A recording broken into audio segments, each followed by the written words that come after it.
reduced by 20 minutes. Depends how you want to You what, calculate mate? What's going on here? Hello, bruv. What are you talking about? I'm talking about time. Time makes us think that everything is moving from east to west.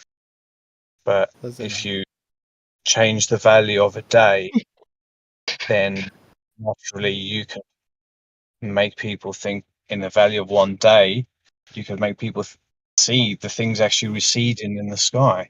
You know what I'm saying? I definitely do not.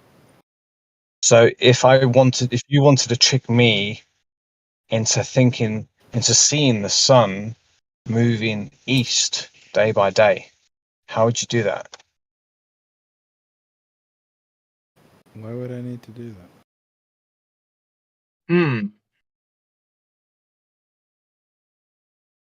Well, So in my opinion, there's definitely some type of setup. From our standing on the ground, our visual senses, our eyes, and the angle from where we are observing the ceiling that's above or the layers above, and we observe the sun.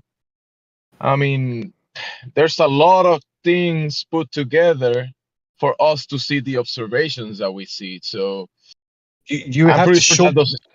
Yeah.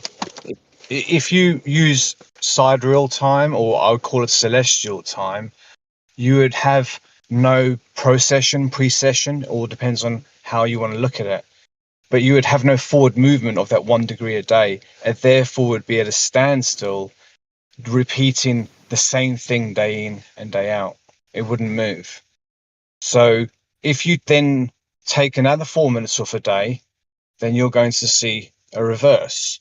You're going to see it going east by 1 degree a day. But then the same thing would happen to the sun. How can you do that? But no. But it's not how can we do that? We have to ask ourselves, did they do that? Because naturally they would have had a 360 calendar. And how would you do that? you just change the value of 24 hours. You lengthen achieve anything, though. Huh? That doesn't achieve what you were saying. If I want a 360 calendar, then I would extend the day by 20 minutes. You can't But if I have you can't extend the day. No, yes, I see what you're saying. I understand what you're saying. Right. Okay, fine. If we called a day 23 hours, 56 minutes and 4 seconds, so we change the value of a day. How about that?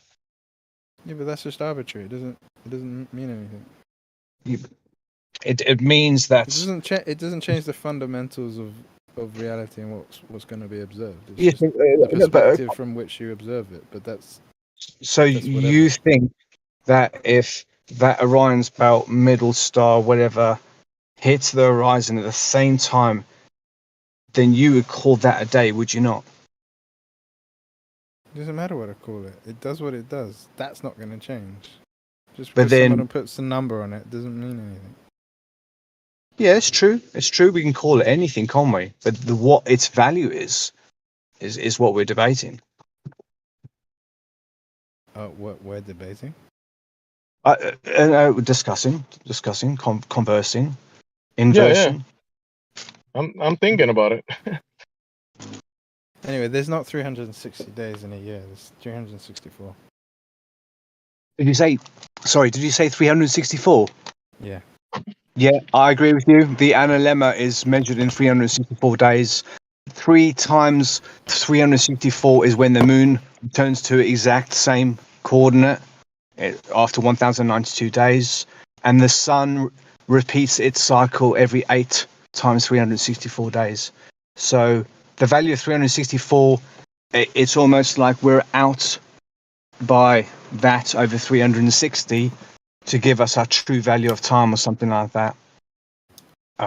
Is this in context with what you're saying? Because we brought up the electro-optical or whatever, but this is 300. This is 360.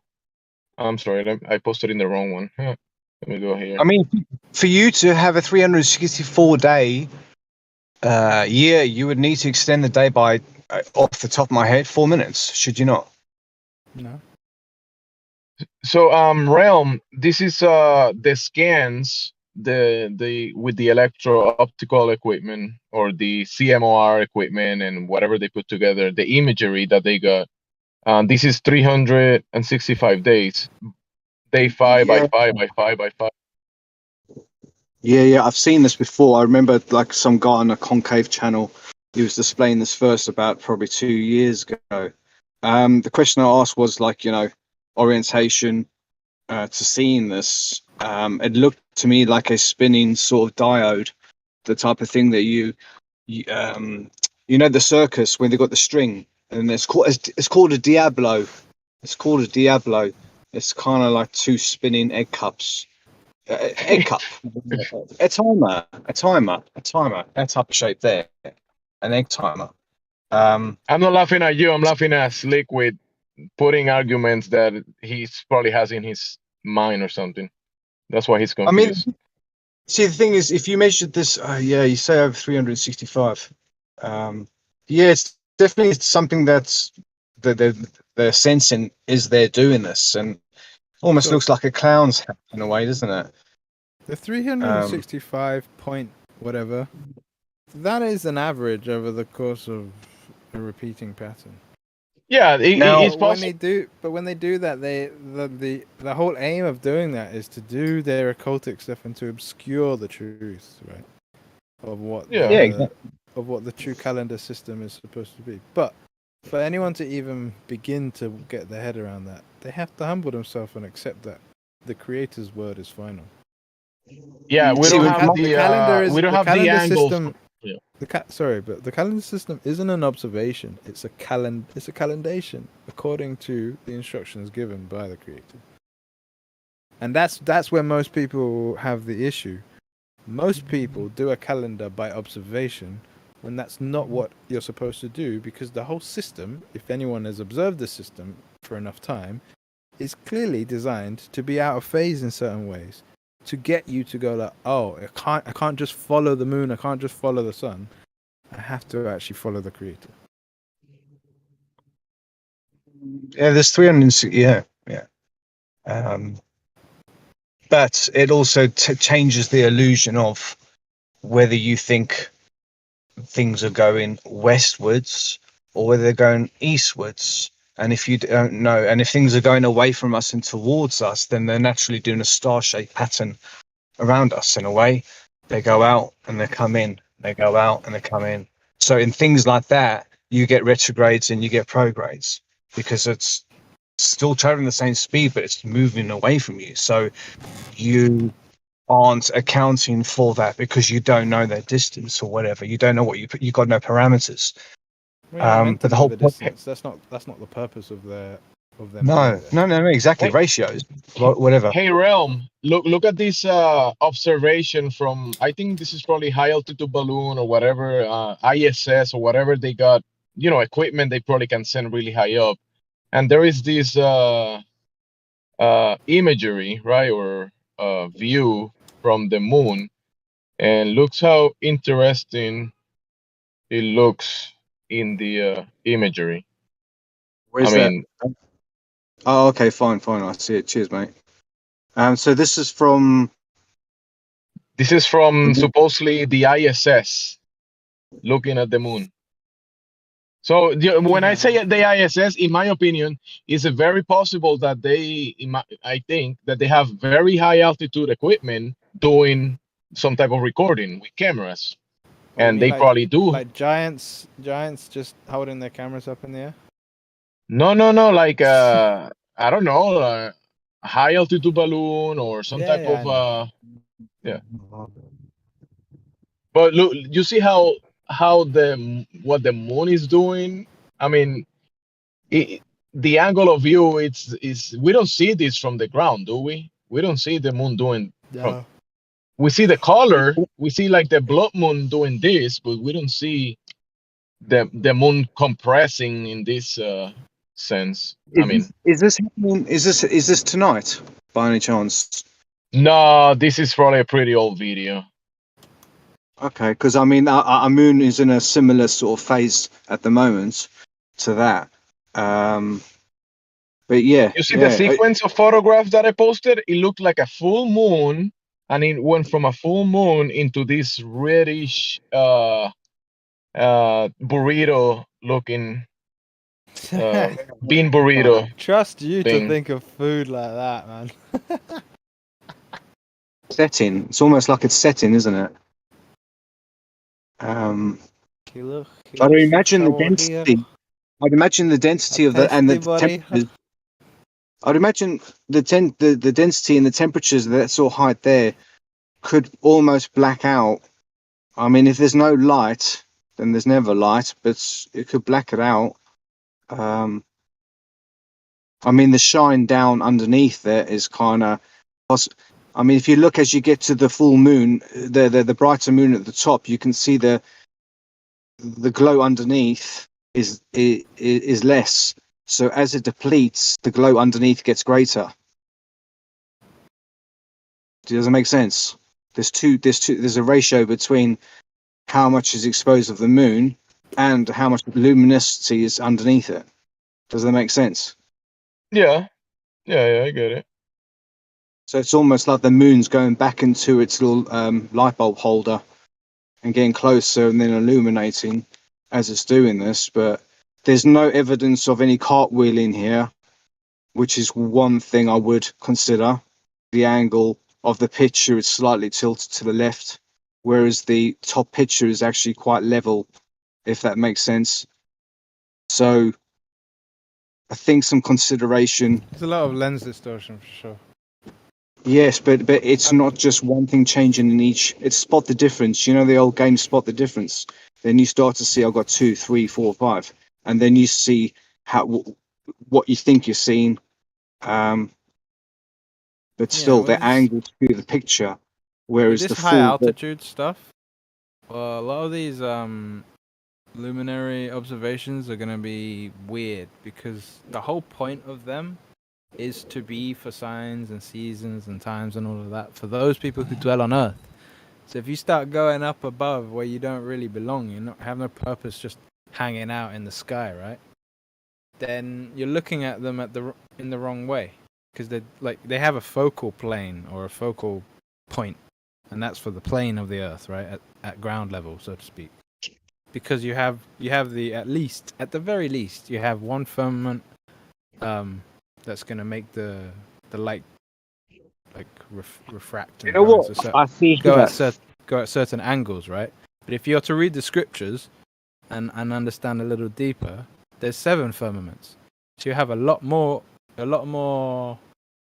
in the way of the path of the light between the moon, the sun, the stars, and the observers. So when you get up to these more steeper angles, all your observations are going to be out. Yeah, you're getting closer to the ceiling, and you're looking at what's happening in the ceiling from a different angle than the ground, obviously. So yeah, it's like here's a good way that I could simplify what I'm trying to say. I'm sure you got it, but you know those perspective drawings that people have done, like they paint them on the floor or whatever. So it looks like, oh, if you step off, you're gonna fall off into like a cavern or whatever.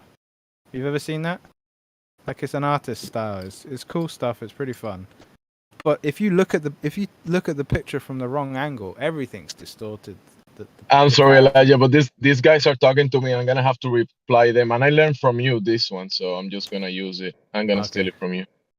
You see my reply to them? Yep. There you go. Go ahead, guys. Continue. That's all right. I was just talking about, it's a perspective thing, right? So from one angle, it looks perfect. The images, everything's framed up properly. You turn around, and then all of a sudden, it's out of whack. So I think that's why some of these higher altitude observations are going to become. I'm not saying they're useless, but the interpretation of them has to be. I would say you'd have to take that into consideration. The fact that you're seeing through lenses at the wrong angle that they were designed to be viewed at. Yeah.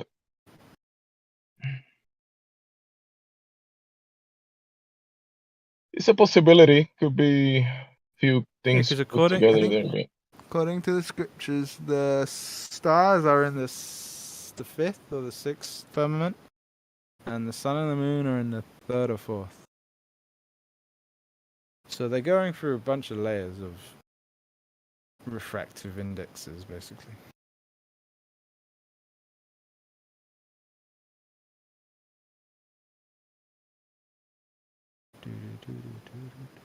But anyway, I've had a fun evening. Thank you, Gamesy. It's been good to chat with someone who's got their head on straight. Hopefully, these things you've discussed and discovered can help you in your journey with the other stuff.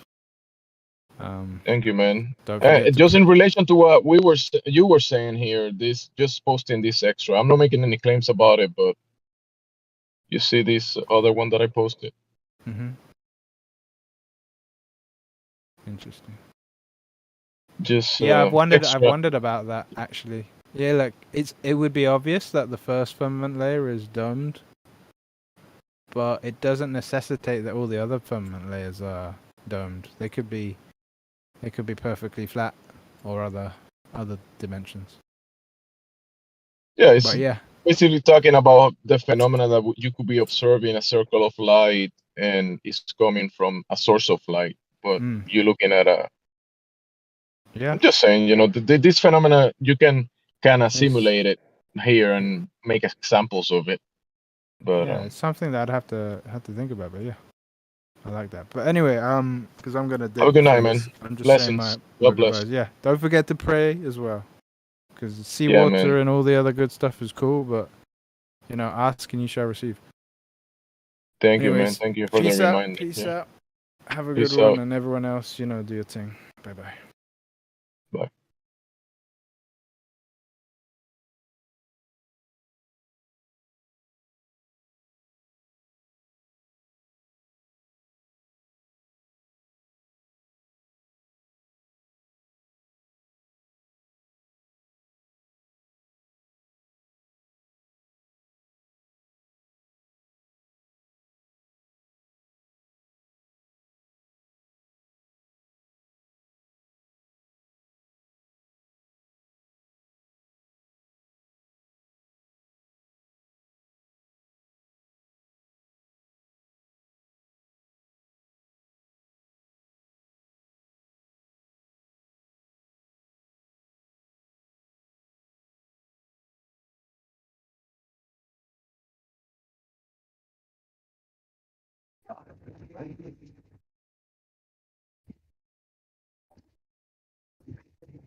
Take the fucking tag out.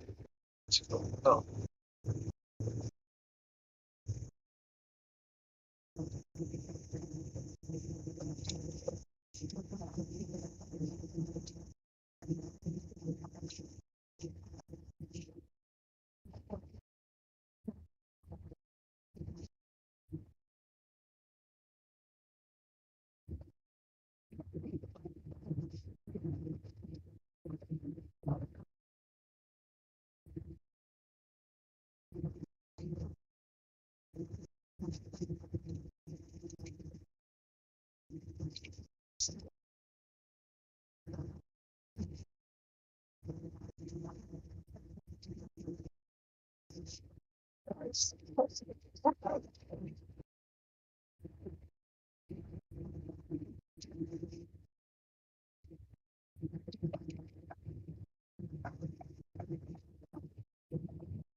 Slow December.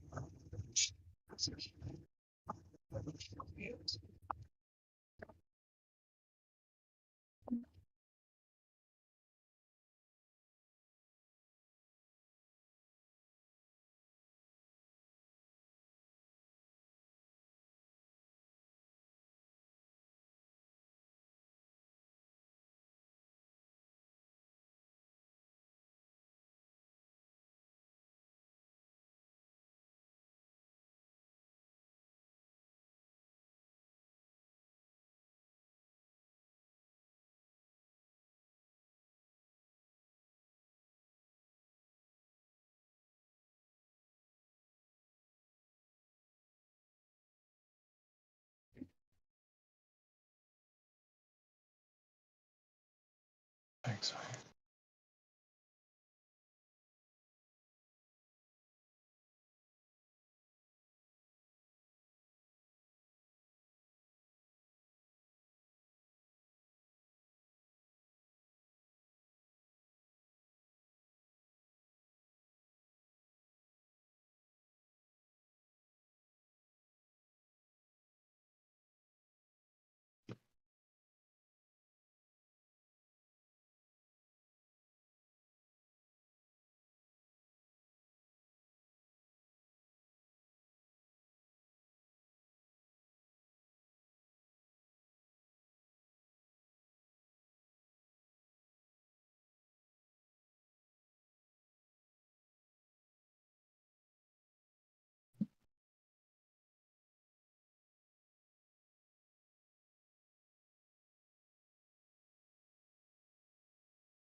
Testing 1, 2, 3.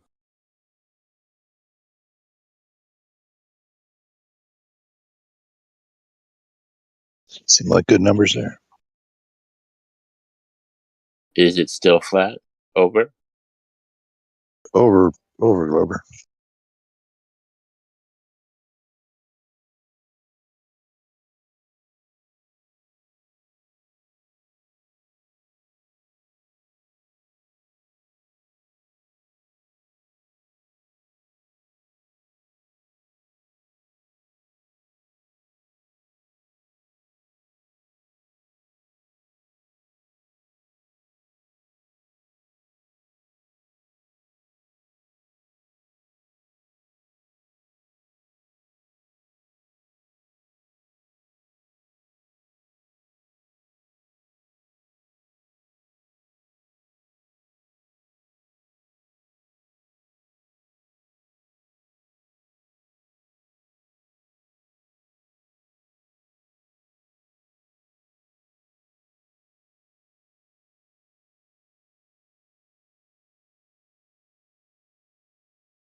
Hey, Pete Shea, I need to talk to you.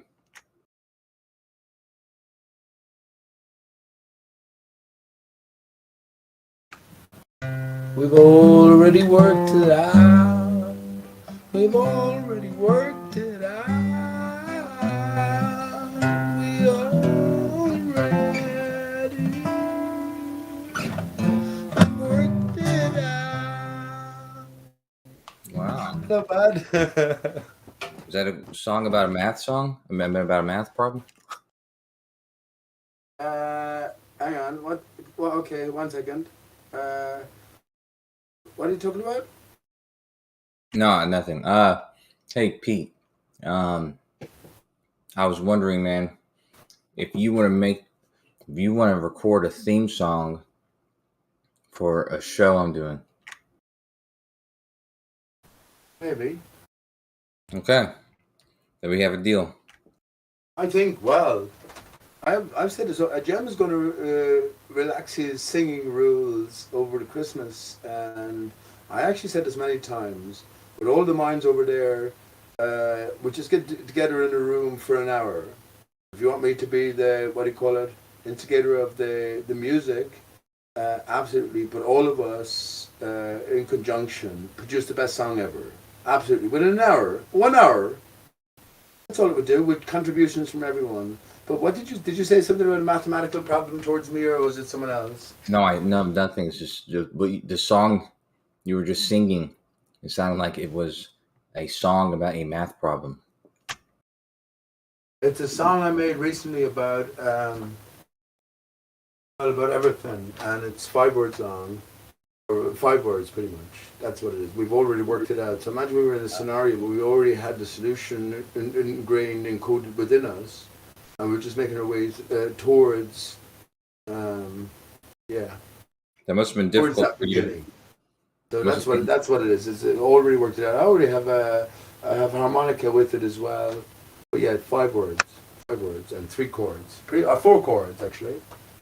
So Well, it's good that you're working hard, Pete. I'm not working hard, bud. I'm not working hard. If I had 100 of your work ethic, I would. I'd be famous already. I would have been famous before I became famous. Pete, I don't have any work ethic. I'm eating ice cream at 5 o'clock. You work your bollocks off. You No, I work your don't. bollocks off. You do, bud. I don't, Pete. Every new problem, and fair play to you. That's what I said. You're one of the top guys. Remember the last time, maybe a few years ago, someone asked that. I wasn't really so familiar with it. You were one of the top. Yeah, definitely one of the top. Well, every time somebody asks me to do work, I ask Bacon to do it, and Bacon does all the work. I don't do any work. Oh, we forgot something very important yesterday. What's that, man? I know you're sort of a team effort. You know, I already know that these things. But lots of people might know that, but I already know that. And there's so much effort gone into it. The rotational speed, the tangential speed around the axial rotation of the Earth, was bigger, at least from my calculation, because I forgot to add the height to get the tangential speed. I just used the tangential speed of the surface. Yeah, right, but I thought that's what you were asking. When you asked me, what is that 1,000 miles per hour with reference frame, and you said in reference frame to the like the reference frame of the equator, I was thinking that you meant the difference between the surface and the air, like being up in the sky. Because that question, the answer confuses me because it's like, if you're talking about 1,000 miles per hour, it's actually a good question. If you have a gun that shoots a thing out at 1,000 miles per hour, is that in reference to the surface or in reference to that altitude? You know what I mean? I assumed that it was in. Oh. You know what I'm saying? Isn't that strange? It's kind of weird thinking about No, it. I think it's in reference of the gun that is shooting, right? Yeah, but then that means that it's then that means that it's not going 1,000 miles per hour across the surface. It's lower. Yeah, or faster. Wait, no, it's lower. I mean, if you use that as a ground reference, then then it's Yeah, you're right. Yeah, because it's a longer distance. Mhm. Hold on.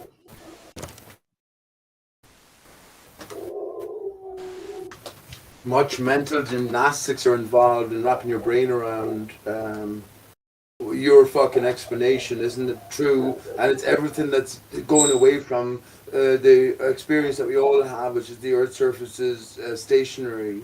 Now you've got to explain in all these complicated terms, even amongst yourselves, what's going on. I asked Jesse to do that. He did in a different way, and He did? and What he did he got do? something similar, very similar that I got after I accounted for the height. Well, you know what, dude? I was it's a kind of egg in the face because I was making this because I wanted to kind of display that flat earthers are misunderstanding some of what we're talking about. But like I said, finding out that we're all going to get different answers. So I kind of want to ask more Globers and see what answers everyone gets. You know what I mean? Right. Yeah. But Jesse got closer to what you got. Yes. Mainly the longitude. Longitude was almost the same. What distance? What was his latitude?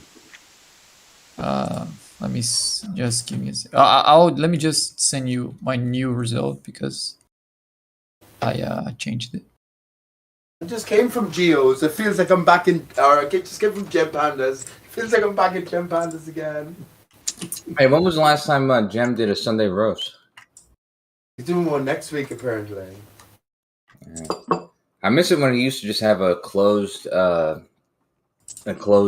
group, like a small group, instead of like everybody in the room goes there, because too many people talk about bullshit. Yeah, but Jem had to open it up because you guys were so fucking boring that it just ruined the whole show. Hey, Jeremy, Koshu, it's too much educated rack. That's what it is. All of this is just turned into the same thing. All of it's turned into the same thing. You're happy with the same repetition of a prior sort of formula established for Jem's success or listenability. But it's just everyone is on repeat. Isn't that what the story is? Everyone is on repeat, and you're just happy to hear a repeat story again and again. No, dude. No, I'm saying that like Jeremy doesn't know what he's talking about. Jeremy doesn't watch Jem's show. He's just fucking commenting from the fucking peanut gallery of a different fucking gallery. He's missing out on lots then. He's missing No, out it's literally so boring before because you guys are just like just dead meat, just not even talking or saying on. It's brutal. No, that's the way it is. Too much information about nothing. Too much educated rack. A Bob Dylan line is, yeah. No, I would always fill any empty space. But I would also make room for somebody else to speak up. But I mean, people like Scott, VD, Cordis, Curved, whoever, like a small group of people. But just when you have everybody in the room, it's just like what Pete said. It's like people just want to, people like they try to educate people because like if they put a flat earther there and he gets something wrong, then they'll be like, oh, well, this is what he got wrong and blah blah blah. Like, yeah, we're not doing that. Yeah. I mean, you guys just suck. That's all there is to it.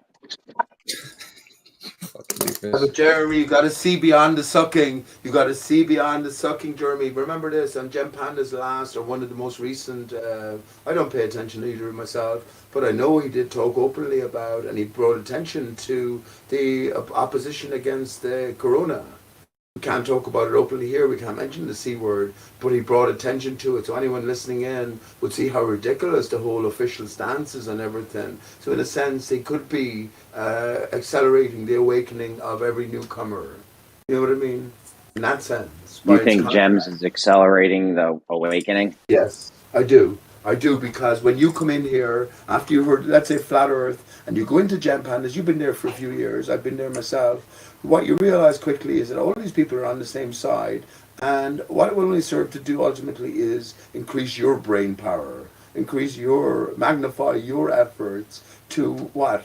First of all, I guess, directly be able to debate against these people who are acting in communion. But, otherwise then to bring you along a further line towards what you probably would come to realize, I'm finished now, what you'd come to realize is that these people knew the earth was flat before we did. So what they may know and what's beyond as well, they know. That's what I think they do. That's the great benefit.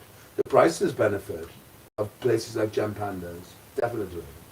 You Well, know, the thing is, we ain't gonna need none of them guys pretty soon because Kosho's got this Glober bot, right? So we ain't gonna need none of them guys anymore. first of all, the bot that I'm working on it right now. Actually, I just took a break, but it's not going to be just a Glober bot. You person. It's going to be. I'm gonna make both cases first of all, and I'll flirt with that idea. But the other thing I'm going to do is I'm going to train it using all the text I got from Gem Server, which is like millions and millions of posts. But that's going to take a little bit longer. But at least it's going to be pretty good. It's going to be better than the one that we were using the other day. Even. But I'm gonna have it set up in Gems because I you know, you have to invite it to the server. I'm looking at Bacon's. Yeah, But hang on, Jeremy. Yeah. Hang on, Kosho. Well- Jeremy, do you agree? Do you agree, Jeremy, that Kosho puts in a day's work here and maybe elsewhere as well? It's a day's work. If you're at work, and I'm not working myself at the minute. I was in busking today, if you call that work, but it's not work.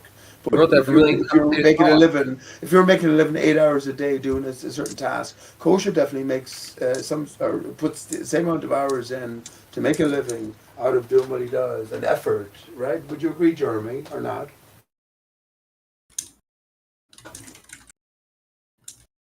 I don't think Kosho gets paid for this. Yeah, but that's what I'm saying. I'm not saying he puts the same amount of effort in as if it was some sort of job or some sort of, like you do yourself as a job. I'm not saying that. I show a great love and respect for him, but Well, let's not get that's what I was crazy. saying. That's what I'm saying. If I had 100 of the work ethic, motivation that he had, then yeah, that's what I was saying. If he's not getting paid for this, well then. I mean, I don't think so. Who knows, though, right? I get paid in knowledge. Everyone knows that. Bacon was Yeah, knowledge is priceless. What was it, Bacon? Yeah, I go back to similar value than yours instead of Jesse now. Because sorry, what you did? You're asking me what I did? You got a value closer to mine? Yes, because the longitude, because you get a very small longitude, and Jesse's longitude is like 1,000 times bigger than yours. And I was getting something like similar to yours, same order of magnitude as yours. And then when I accounted for how high I was shooting, it went much closer to Jesse's. And then but I realized I wasn't accounting for how high it was when I was calculating how far it would go.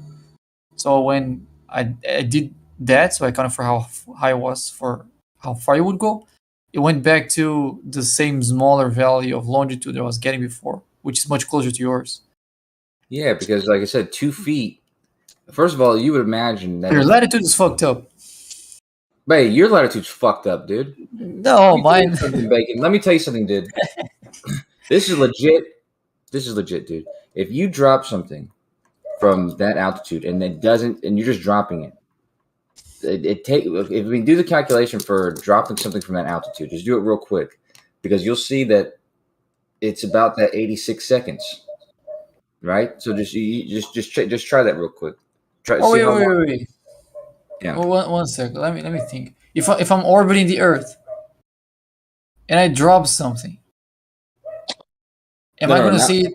No. I just want to understand something. Okay. Yeah. Am I going to see it going straight down, or is it going to go like if I'm looking down, exactly down, and I drop something while I'm orbiting the Earth?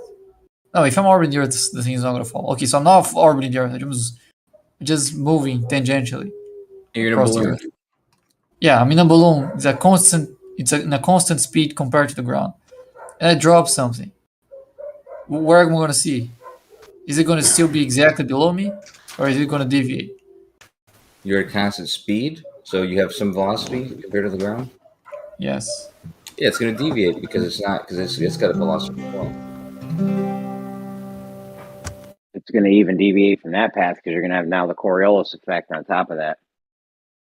Yeah, but here's the thing though. If you yeah, that's true. So if you drop something, that's Well, actually, you think that? Hold on, you think that's true? That's not actually, might not actually be true. I got it from you, dude. I'm just learning from what you're telling me. Well, And I think that's it's your true. model, though. I got that from your model. All right, well, then I'll take Oh, the my- word for it. Mm. No, he's I- right though. No, but regardless though, if you drop something from that altitude, and let's ignore Coriolis for a second, and on a flat plane, you just drop something from that altitude, the free fall speed, the free fall time would be 86 seconds, right? It would be more than that, yeah. Well, no, but you got 86 seconds. You and 86.6. But it's not dropping straight down, though. You got an issue. Well, it's not only that. It's not only Coriolis, but in the example we're describing, we shot a rocket at 1,000 miles per hour north, so it's traveling 1,000 miles per hour in that 86 seconds. So if you only got 86 seconds for yours and Jesse's time, that can't be correct because of the Earth, because of the amount of drop that the extra drop that it's going to have because of the Earth curve. And probably something else. So I think No. Wait. I did that the exact same way you did, and I also got 86 point something seconds.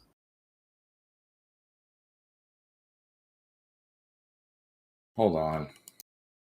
I'll be honest with you, dude. I used a free fall calculator. Okay.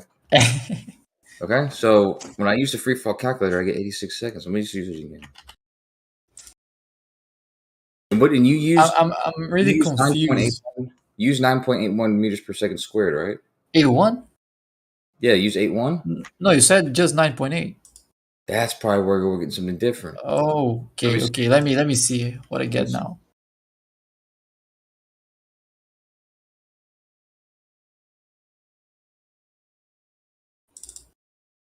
Yeah, when I do 9.8, I get 86.4. I do 9.81, I get 86.35. Taking Coriolis effect into account for this. Okay, it's not going in a straight line. If I shoot something horizontally, as it falls, does the ground speed increase? Yeah, well, technically, if you shoot something horizontally, yeah, the ground. Yeah, I'm shooting something horizontally. What happens to the ground speed? Does it increase? Does it decrease? Does it stay the same? it just increases, of course. I mean, the ground speed, which direction? In your model, if you shoot something in your model, if you shoot something horizontally, it takes longer to drop because the farther away from you it goes, the farther it has to fall. Sure, but that's not what I'm asking. Like, I'm asking what happens to the ground speed. Like, if I connect that thing to the center, no rotating Earth. Now, I'm doing everything inertially first. So the Earth isn't rotating. I'm just shooting something horizontally, and if I make a straight line from that bullet to the center of the Earth, and I follow the intersection to the surface, is that intersection going to speed up? Because if it is, I'm not taking that into account. And I'm not sure how to. Let me think about what you just said for a second.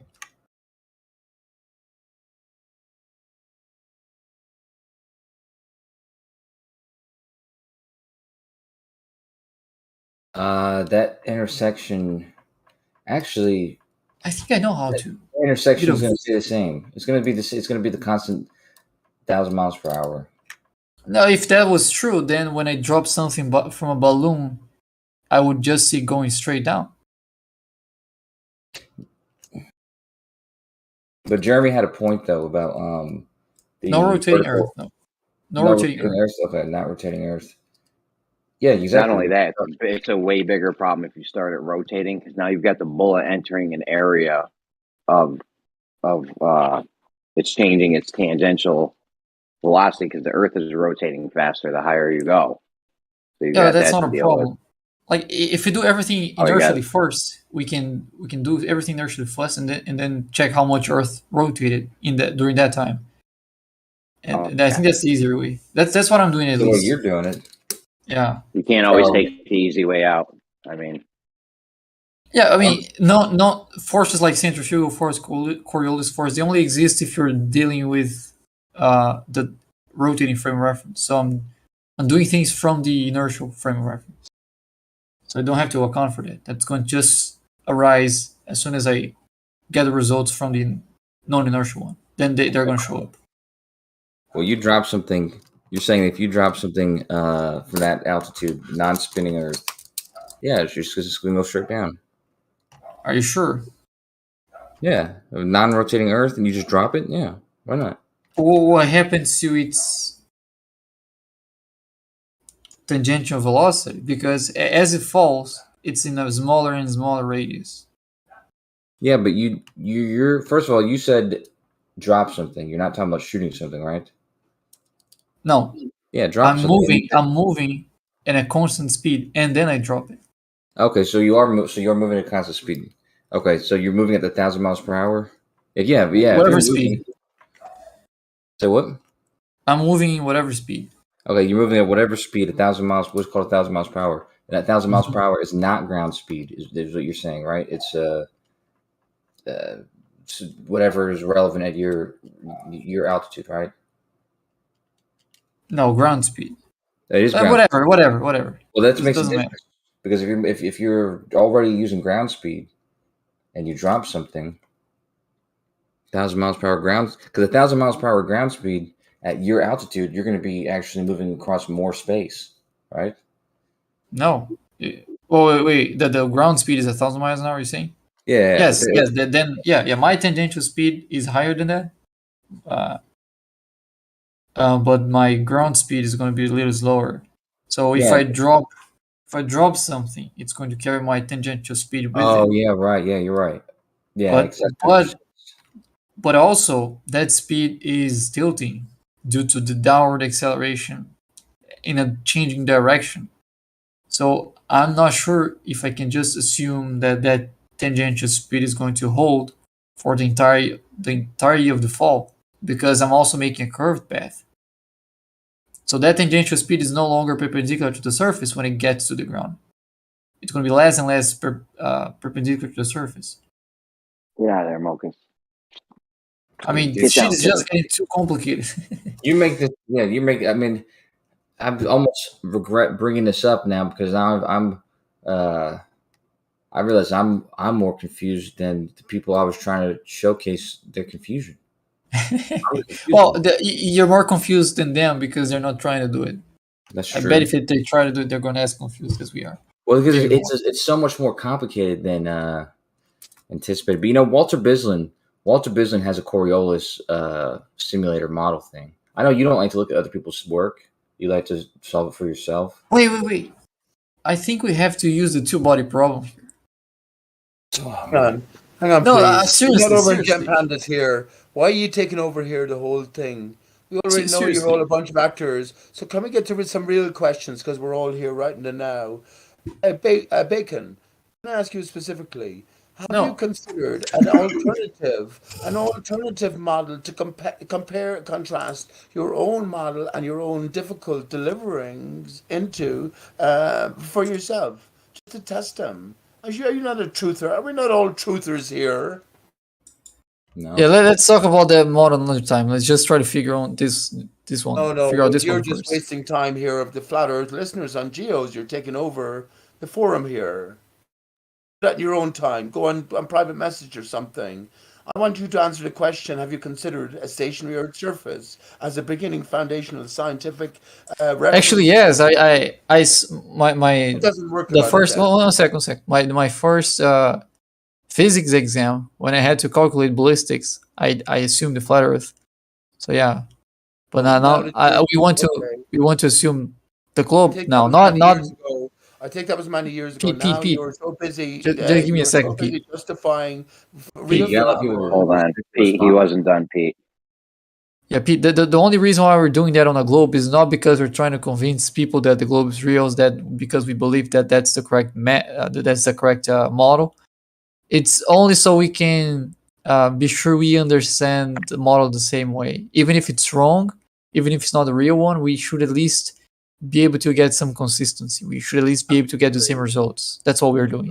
Absolutely. And this is why, Jeremy, I'm talking to Jeremy here, right? Jeremy, in your high school debate, you've got to defend the side you're picked for to the death, right? No matter come hell or high water, that's just the nature of it. That's why all these forums. That's why Gem Pandas is a debate forum. That's why he calls it that, because they defend to the death the side that they're placed on. Each and every one of them, including Bacon, especially Kosho, they could give They could be the best flat earthers on Earth. They could be the best flat earthers on globe Earth. But you might be right, Pete. Bacon. I just want to say I ended up checking out Walter Bislin's bullshit, and this he's prolific, dude. But he's got this whole page about how INS takes gravity, Earth's rotation, and Coriolis into account, and I think that he's already thought about it because Coriolis used correctly has to be included in the INS, like the inertial navigation systems of aircraft. Which is right. Well, I think we can solve that, like, because what we're doing now, we're trying to work with approximations and trying to shift reference frame here and there. Right. And I think we're losing some things trying to do that. I think the correct way would be a two-body problem. But hear me out. We completely ignore the rotation of the Earth. And the projectile is a particle that has a direction and a velocity. And Earth is just another particle. And all we need to know is how long it takes for the first particle to reach a certain distance to the second one. So when that will be analogous to when it touches the Earth's surface. So when the particle that is orbiting the center one gets 3950 miles away from it, then we know it reaches the surface, and then we get the coordinates of that. I think that's how we solve it. So you're just talking about yeah, go ahead, man. Go ahead.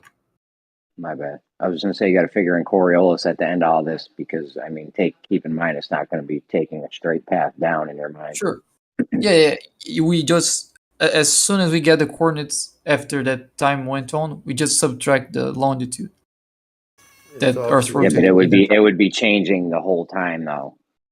Yeah, but it's given how long it took from the shooting to the ground hitting, we know exactly how many degrees all latitudes change, because all latitudes are changing by the same amount or all the time.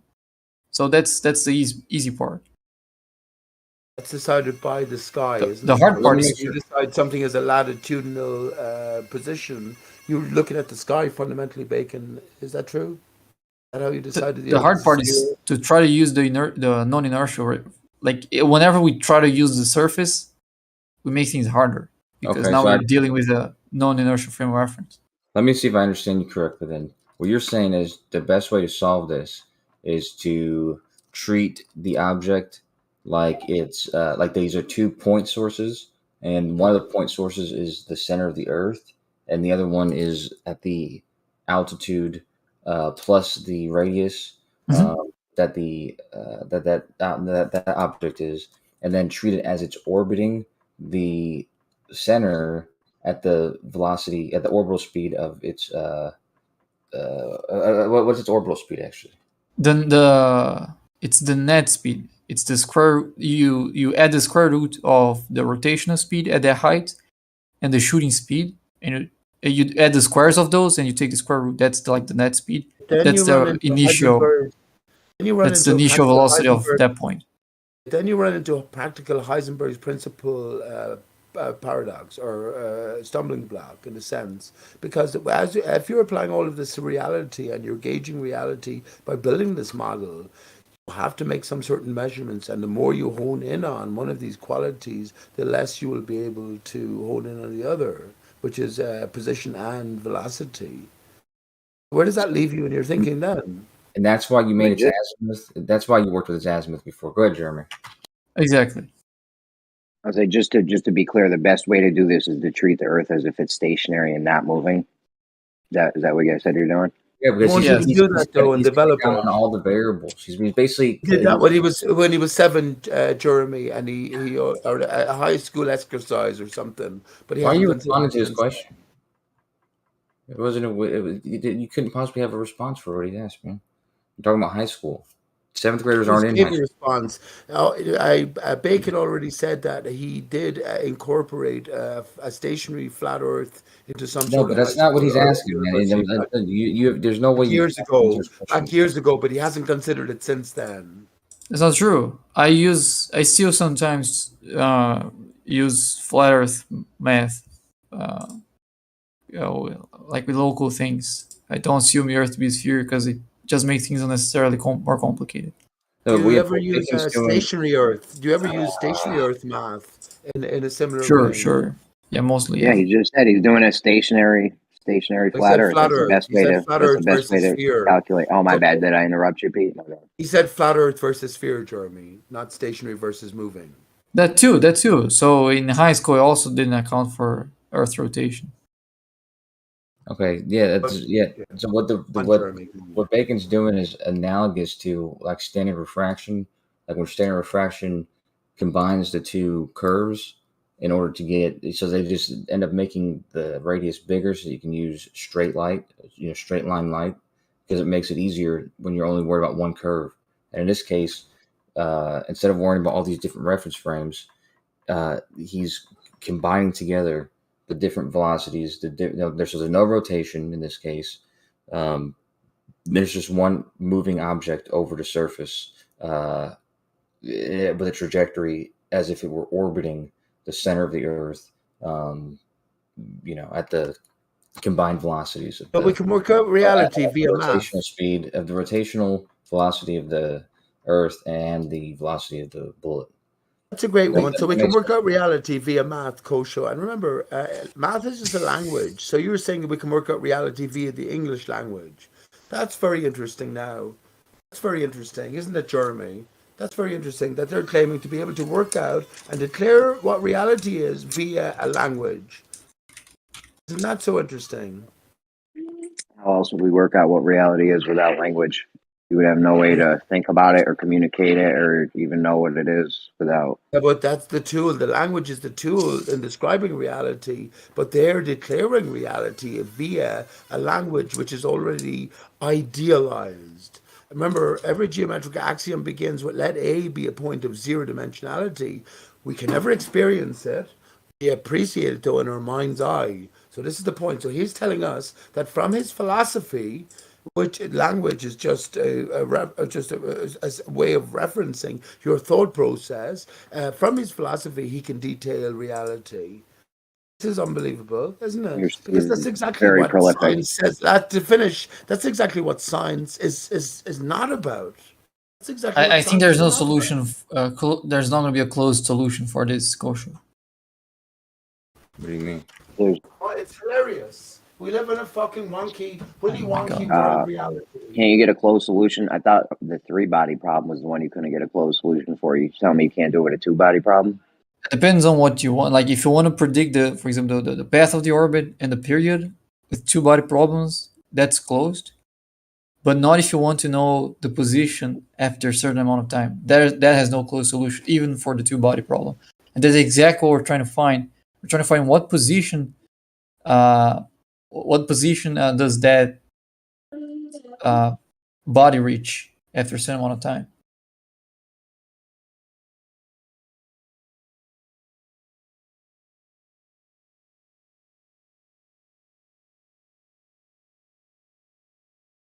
I think. Because maybe we don't need the time. Or maybe we don't need the time. Because if we had the distance, if we had the position and the direction of the speed, we can get the complete path of the orbit as a closed solution. If we get that, then we can also get where it intersects the 3950 miles radius.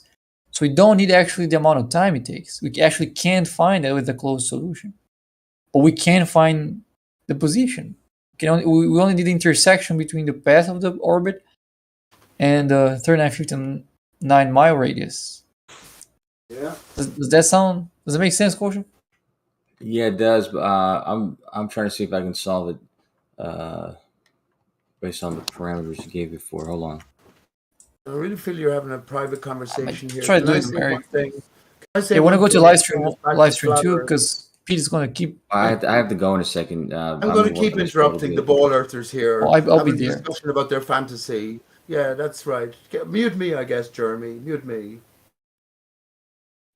No, you're good. Just go one at a time, please. That's all.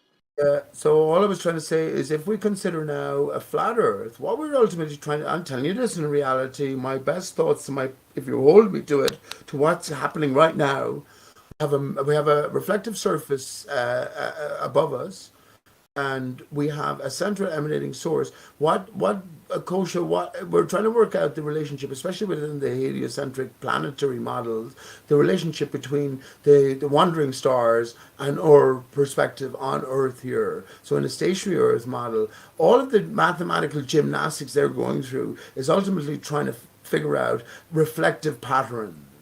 If you have a direct reflective pattern against a planar surface, we know the angle of incidence equals the angle of reflection.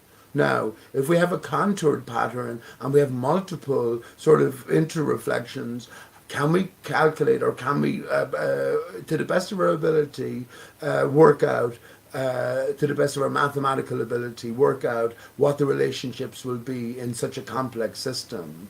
And I think that's ultimately what they're all working on. And they're all You're still going?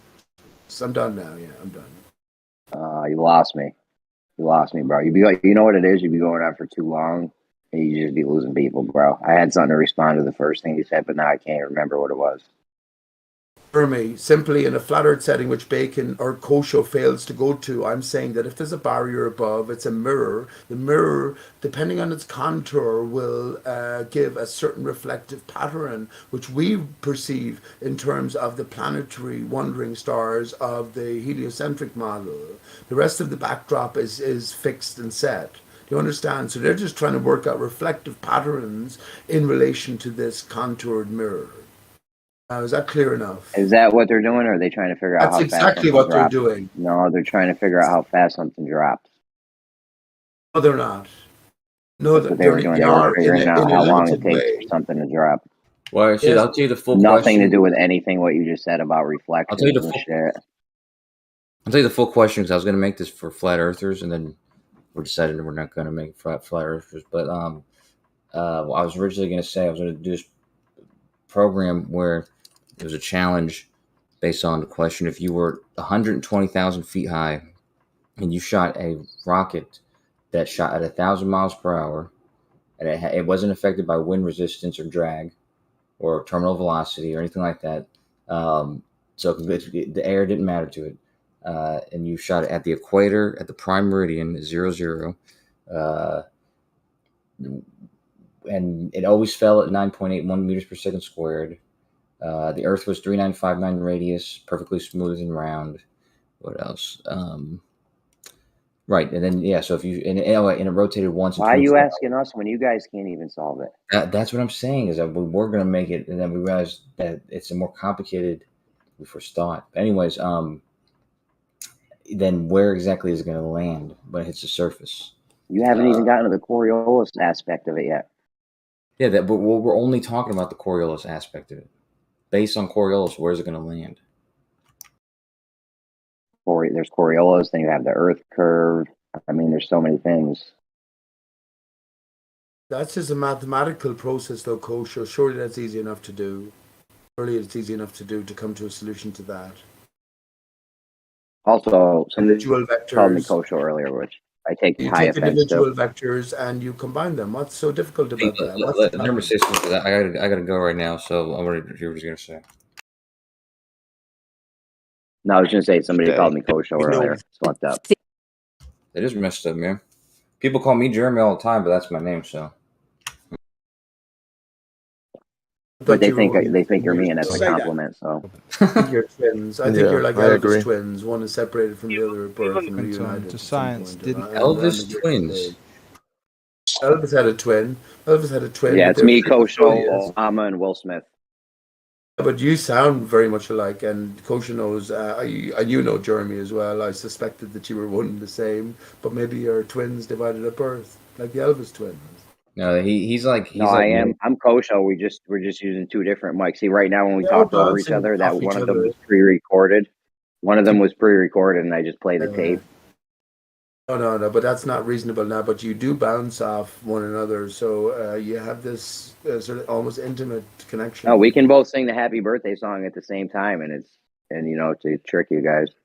Yeah, but I would never do that because that was so retarded. That they Happy birthday to you. See how we're both talking at the same time? One's just pre-recorded. He was so retarded. He wasn't even there at his first birthday. He was a day late. Yeah, no, dude. When, I don't want to name names, but the person who was asking us to do that was like, that's the fourth time in this community I got accused of being the same person as somebody, and we're both there talking to them. Bro, that's because you used to use voice changers to try to trick people. That's why. No, but even way before that, when I was in Nathan Oakley's show, he thought me and Lewis were the same person, even though we were there talking to him at the same time. You've never been on camera, Kosho. I don't believe you've been on camera either, Jeremy. You don't want anyone. I've been on camera, dude. I was in my underwear doing. Pete, heads know. The thing is, Pete, heads know what I look like. All right, some people in this arena do know what I look like. Of course, heads know, but you don't want to be on camera. Kosho, I've never seen you on camera. Post a picture, then I'll post you a picture myself immediately if you want. You have to put a face to the voice. Pete looks like that one dude. You're not just going to let all of the other heads who hear your voice over and over again, Jeremy. You're not going to let those heads put a face. Yeah, the thing is, Pete, there's crazy people. The thing is, Pete, there's crazy people in this community. So I only let certain people know what I look like and stuff. I'm not saying you're one of the crazy people, but you're one of the crazy people. Why would the brave people hide from the crazy people? What the fuck can I do to you? Not that I want to do anything to you. What the fuck can I do to you? I don't know. You spend all day hanging out with agents. I don't know what you're capable of, honestly. That's why you won't show your face, though, isn't it? You can say we're all agents, right? You spend all day hanging out with us. I mean, how am I supposed to trust a guy like that? Is Brandon an agent? He made it onto Alex Jones. Alex Jones has been sued for what was it, 1.6 billion, 1.6 trillion billion, something like that. Is Brandon an agent? How do we trust the guy that? How can I trust the guy with what my face looks like when that guy spends all day hanging out with agents? Pete, serious. Let's get real. Look at, I can post you 24 piss takes of my own face. I don't give a fuck. I don't give one fuck. Bro, you be pissing in DNA spirals and shit. I can't even trust that. Yeah, who do I care? What do I care about little minions taking the piss out of me? There's a greater quest to be had here, bud. The spiral piss? The spiral piss? What have you? What you said you pissed in a double helix, right? Hang on, Patricia Steer and both Miss Flat Earth and Antonio Subaru. No, don't bring Patricia into this. Me and you, Pete. We're both piss drinking advocates. What do you reckon about that? Don't bring Patricia into this. It's me and you, all right? And now how am I supposed to trust the guy who pisses in a double helix pattern? Out of piss, yeah. Everybody does. Urine comes out in a spiral. That's okay. It does. What did I just hear? No, my shit goes out in like a parabolic arc. It's spiraling. Parabolic arse. Is that what you said? Spiraling? I never seen that before, Gio. Oh, is that Gio? Sorry, Gio.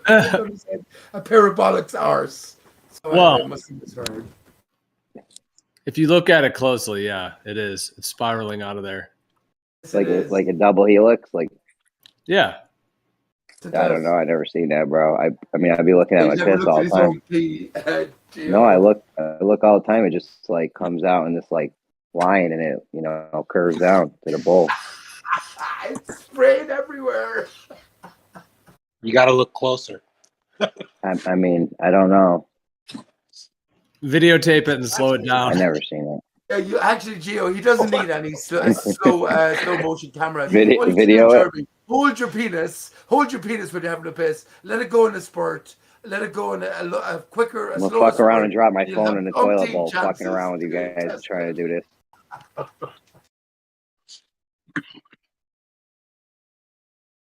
Then my AirPods really ain't gonna work after this when my phone's soaked with pee. This is for science, Jeremy. This is for piss for science, Jeremy. Yeah, if you're in Australia, does your piss vortex in the other direction? That's so good. Actually, that might be a very interesting test to have. Actually, because I would claim, as a flat earther, that we all piss in the same direction. Everything goes in the same direction. As we point upwards, all of us on Earth, we're vertically upwards. We're all pointing in the same direction. So we can all take images of our stream, I guess, if you want. And yeah, it would have to be that way in Australia, wouldn't it? Might be a good way to test that. Let me consider that further. Nice one, bud. That's so good. That is so good, isn't that? Yeah, I was just choking on my pasta. It's pretty funny. You were choking on. You broke up a bit. You were choking on your pista. Is that what you? My pasta. Pista's a dog. It was on my penny. It was on my penny and spaghetti sauce. What the heck? But did I hear that correct? That Bacon and Kosho were forced to assume a stationary, non-rotating Earth to match the velocity of an object falling, or something like that. That's never mind. I don't want to confuse myself. Gone now. I think he's gone, but if Jeremy is still here, he might summate the issue for you if he wants. That's not an issue. Or the issue that we're talking about for ages, Kosho and Bacon were going back and forth with no consensus, and Jeremy asked him to consider a stationary Earth. Have you considered that backdrop? And they're just trying to mathematicalize it within their own paradigm, and they have difficulties. Yeah. Yeah.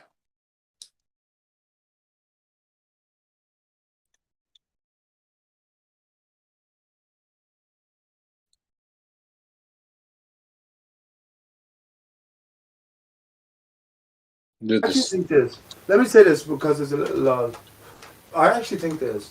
Why Kepler's three laws, what they're actually trying to do is mathematicalize it, if that's a word. I guess it isn't, but whatever. Math is such an important word, MTH. But I would say what they're actually trying to do is, we know the Earth is stationary, right? The Earth is flat by extension. There's a barrier above. What they're actually trying to do is detail the relationship of the reflections that are going on, especially within the wandering stars, right? All the planets that we're told. But these certain relationships, and they're trying to put it down in paper in this God's language, mathematics. But that's what they're doing with that greater knowledge in play. You know what I mean? They're presenting it as in all of this flowery, poetic, metaphorical language that is, within the context of a spinning ball Earth, heliocentric system. But yes, ultimately they're just trying to work out the relationships between reflections against a contoured barrier. That's what I think. I really do. I really do think that. Yeah, the book I'm reading talks about how whenever Venus rose, or whatever, the rising of Venus, they symbolize that with reflections, mirrors, love, 5-pointed stars. No way. I wish you would read this book. Yes, the moon too. They consider the moon to be when Venus rises, they say that it is time for people to reflect because, oh my God, what does it say? Now I gotta.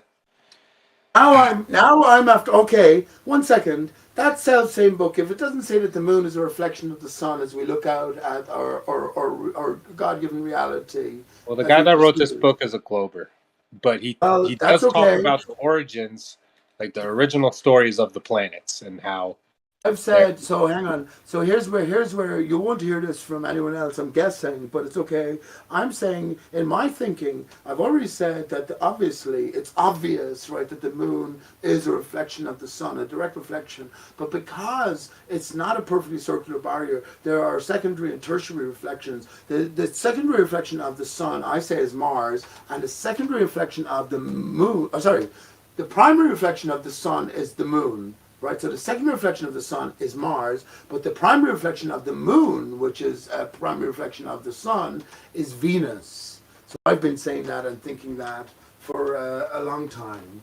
And then you have the outer planets then, which are all tertiary, and what is it? Primary, secondary, tertiary, quadrary, cranctary, sextary, all of these different relationships. So that's what they're trying to work out in terms of their formalized mathematics or idealized mathematics. And remember, God, the language of mathematics, the language of God is mathematics. That's what they say. So that's what I think they're doing. That's what I think they're doing. And that's so interesting that you said that, Bud. That's so interesting that you said that Venus is associated with the mirror. And especially Dude, yeah. I feel like your mind is full of all the things that I've been reading in this book. And like you should just have somebody tell you what you're thinking, you know? Look up Secret History of the World by Mark Booth. And yeah, he explains like the celestial bodies and the origin of why they call it Jupiter, why they call it Saturn. Yeah. All I will say there, if he's a glober, then he's a clue giver. That he has all of this stuff. He has the wrong context for it. So I would actually bring everything back. Well, can I just ask you about, I bring everything back to one thing. So one creator, one creator. I wonder, can you find any references throughout the book or yourself, just in your own memory, to something called Aristarchus? Aristarchus. Aristarchus. Yeah, the book brings up Aristarchus. It does, yeah. Excellent. Pay close attention to that particular section, especially as he insists on being a glober, because it's so obvious that fucking people in Australia don't shit upwards or shit in our direction here in the north. It's got to be concealing something, you know what I mean? It's not as if flat Earth is difficult information to come by. We were all fucking led there, you know what I mean? So there has to be more to the story. That's what I continuously say. And anyone who's not a flat earther and is presenting what seems like truth, it's always, I'm not going to say tainted, but it's always limited. Limitated. That's a good word. Limitated. That's what I would say. Limitated.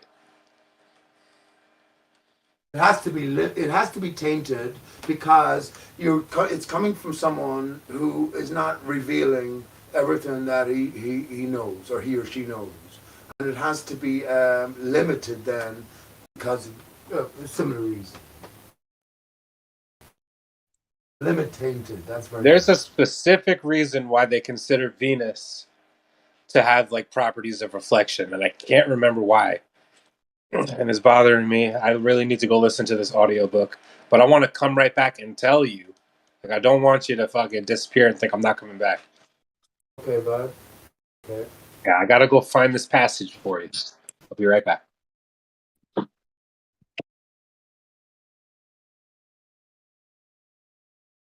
That's so interesting, isn't it? That is so interesting. I think my own point of view is, right, because what I say resonates with, I don't know who he's talking about or what they have to say, but because it resonates, it just clarifies my own sort of thinking, which is that the truth is within us all the time, and everything is leading up. Everything is a clue towards the greater revelation, which is something that we've already known and we've chosen to forget and come back to remembrance. Everything is a prompt along the way.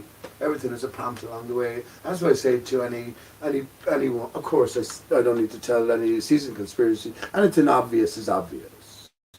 Anything obvious. The NASA fakery, obvious. The ballers dying defense of the obvious. Yeah. That's obvious as well. You know what I mean? These things will remain consistent. Who is the one player in all of this? You are.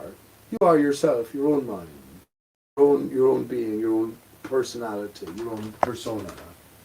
You are, and the clues are available throughout.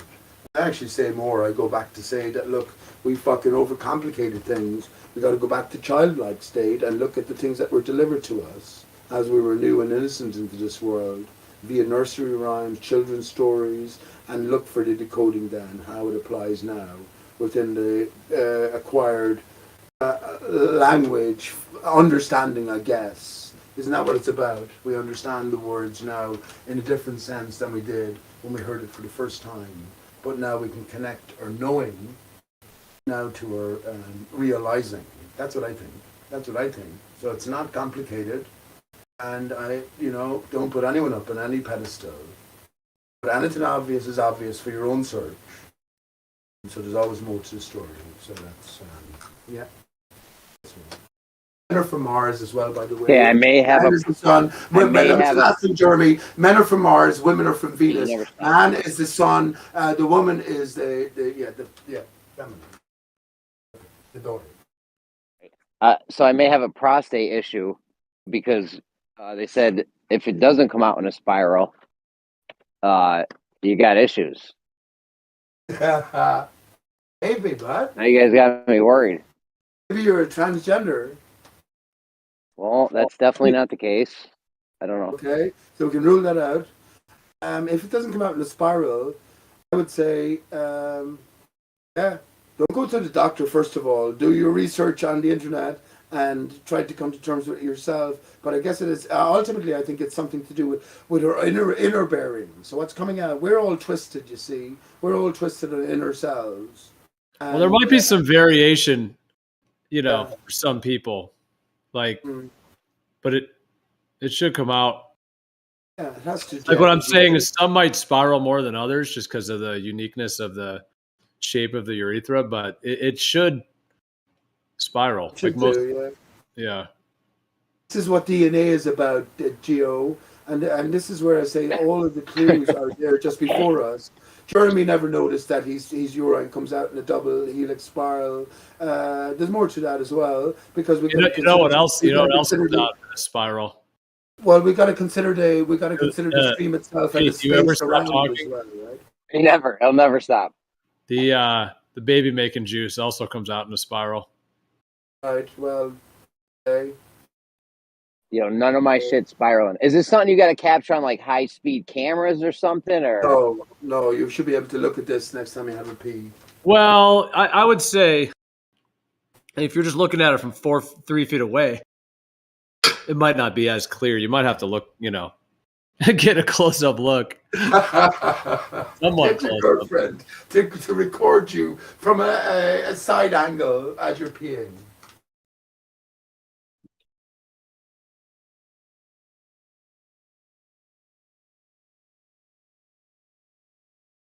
But this is my point, though, that we missed the truths, the core truths, or clues that are before us, Gio. The most basic things, the things we cast aside, could be the most valuable.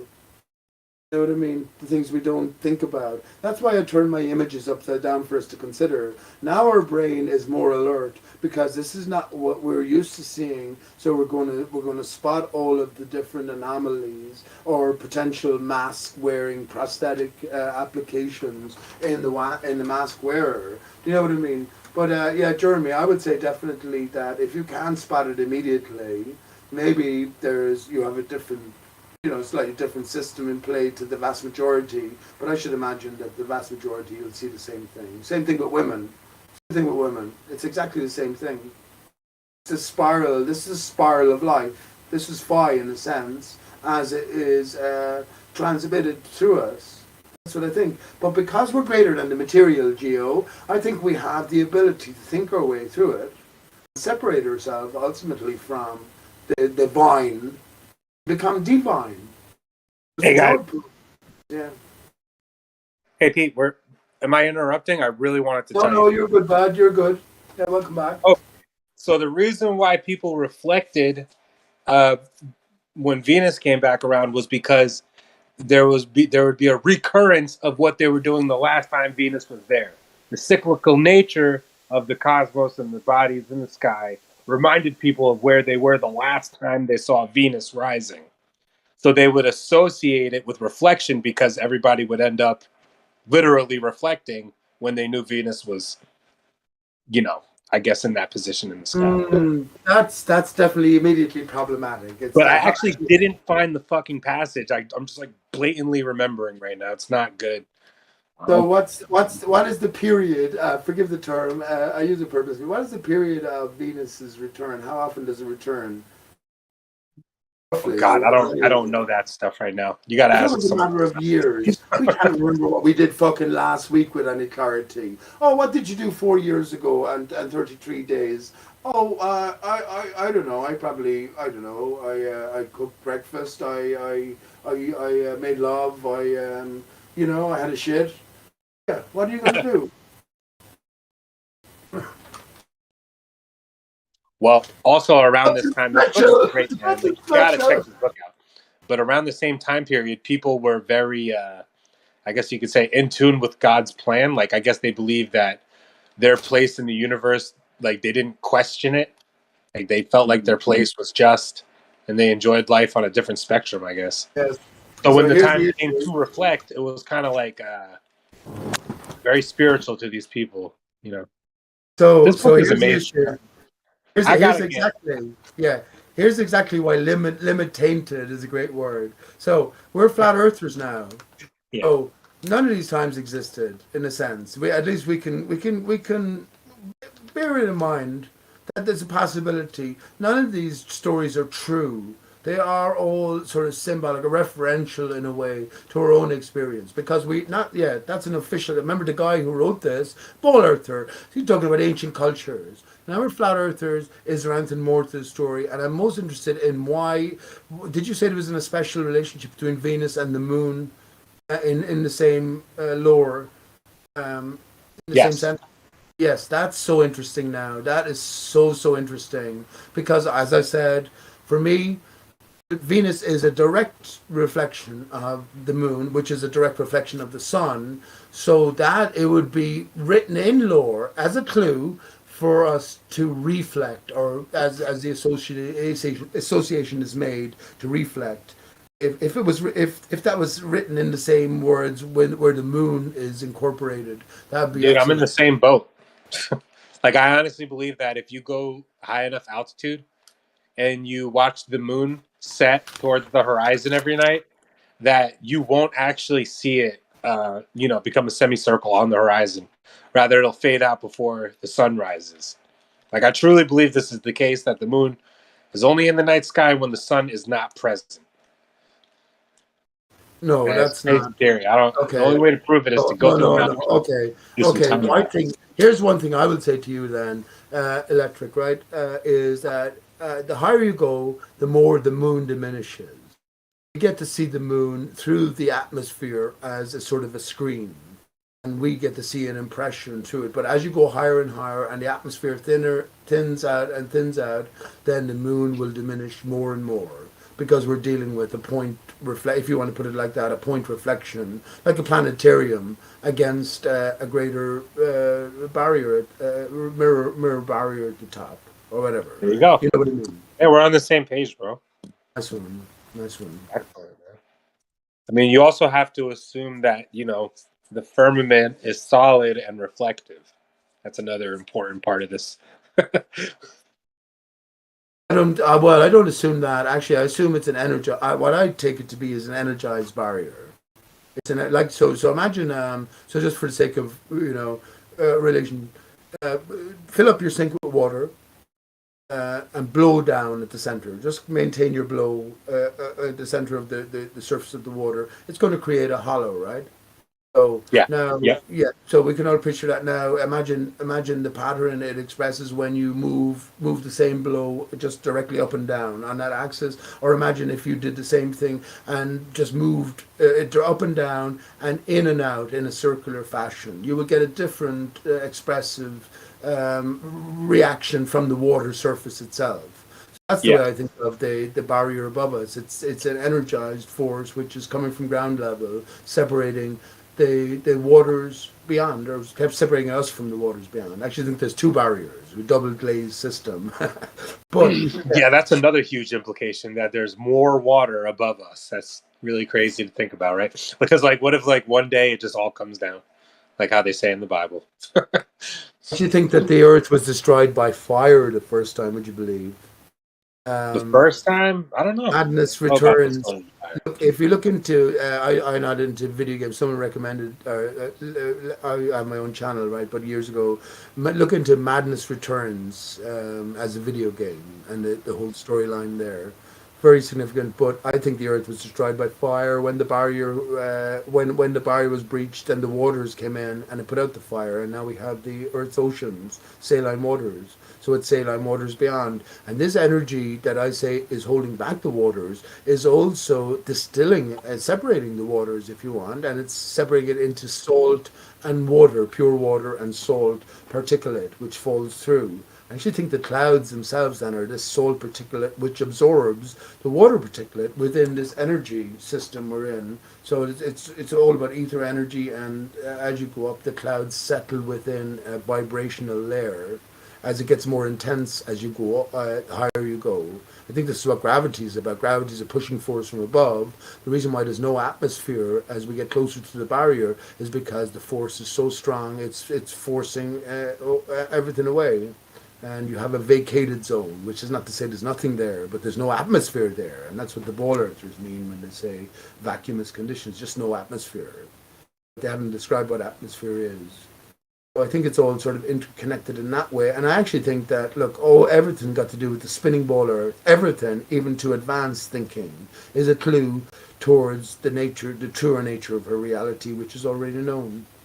We've been delivered the truth via an opposing form, via the lie. You know what I mean? We just got to get the context right for thinking and see everything. And I came up with a new word, metaphysics. We live in a metaphysical reality, and the truth is delivered via metaphor.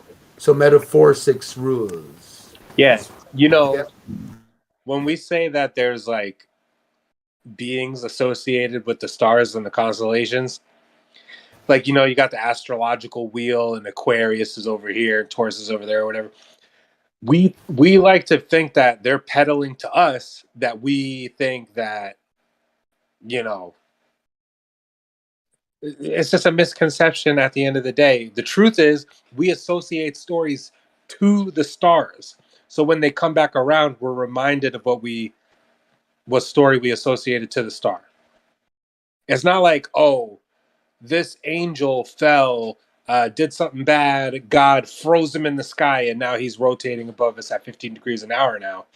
But rather, the stars were rotating, and the amount of reflection people were having when these celestial bodies came around, whatever they thought they were envisioning or imagining with that star in the sky, that's the story they associated to the star. Does that make sense? I'm fucking struggling. Let me smoke. I'm struggling, Pete. Sorry. I get no, but you're grand. Electric, you're grand. I think the ultimate point I'm making though is, I think the story, if we take it that these times existed and these people really did think back that these were significant events when Venus came back into the sky, you can be sure there was a media at the time pointing out that, look, this is the first time in X number of years that Venus is back in her sky, and they're sort of supporting or adding fuel to the imagination of the dweller in the past back then. You know what I mean? A context for everyone's thinking is always applied via this greater hand. But for the vast majority of people, well, you look up and you see that's another bright light there. I'm not going to remember back to the last time that it appeared because it hasn't much to do with my daily life. You know what I mean? So I think I think it sort of connects in nearly every sense. And this is the important part about what I'm saying. It's coming to flat Earth and beyond. These are all stories. They're referential to what is actually going on. That's what I say. So don't take it literally, but what might these particular words mean? Where the moon and Venus have this association or mirroring or remembrance.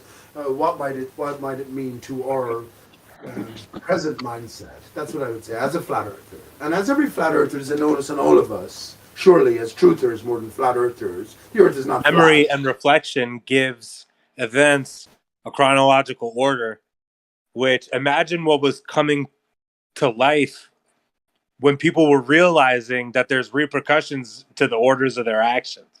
It's like, now you're coming to the birth of the principles about like shame and jealousy. The story of Osiris is so interesting because Osiris was said to be immortal, and Seth, like his jealous friend or whatever, chopped him up and put him in a box and sent him up a river, not because he wanted him to die, he wanted him to go away. Like, he literally, he knew Osiris couldn't die. and that story is like associated to the winter solstice, like immortality. Every time the ancients saw like whatever star was supposed to come around winter, they thought of immortality. Why is somebody typing in Livestream, "I want to fuck electric"? Like, what is wrong with this guy? Maybe it's a hot chick. Who knows? That It's this guy Yeezy. He said the Earth is a sphere. Shout out George Floyd, and then he said, "I want to fuck electric." So this guy's freaking out. Oh, to continue on the story of, I would recommend not looking. Yeah, it's because I'm putting a book about spirituality into my own words. Okay. Of course, any Glober is going to want to just hardcore reject what I'm saying. Well, just think from your own. Okay, listen, but we're having a conversation here. So just think from your own point of view and your own interpretation in a sense. But ISIS then gathered all. What's the story? ISIS gathered all the parts except one part was. The shaft. Which was the shaft, the penis. So what's the because a fish ate it. A fish ate his shaft. Fish ate his dick. Fish dick. Yeah, a fish ate Osiris's dick, and that's why she had to make a golden rod to replace the shaft. Then Osiris fucked Isis with the golden shaft, and they made their hermaphrodite, immortal, magical son. Horus. There you go, man. Yeah, you already know the story. It's a crazy story. But you gotta wonder, like, why the fuck are these stories like so symbolic and representing things like immortality? I have an answer. It's about immortality. I actually have an answer, which is goes around Aristarchus as well. I mentioned earlier on Aristarchus, arise, tar of Cus, or arise, the semen of Christ, the semen of Jesus. So if it's our own story, I have an answer. Actually, Aristarchus is an anagram of Christ's aura. Christaura. Au is gold, and Ra is associated with the sun. So in essence, Aristarchus is Christ's gold sun. I actually have an answer for this. I do have an answer in my own brain for this, actually. It's what I say is I think is going on. This is where the dodo comes into it, where we live on the stump of the tree, but there's a root sticking through from the other side, which is generating the much collapsed barrier, which is going around at the center of the hollow, the vagina earth. We all live on countries. The female is the lacking to the male's excess. You know what I mean? The testicles, the penis, the phallus, the male, that's the positive, that's the excess. The female then with the ovaries and the womb, that's the lacking, that's the space. So we have this relationship that's going on. In reality, that's what I'm talking about, reality and how it connects to our own makeup at the North Center. So we have the root sticking through from the other side, where I hold that's my best picture. You just blew my mind. Hold on. You just blew. Did you just say the root goes through to the other side? The tree is intact the other side. The tree has been cut this side, so the root sticks through from the other side. And this is Mount Meru, and it sticks through from the other side. It's the penis coming through the vagina.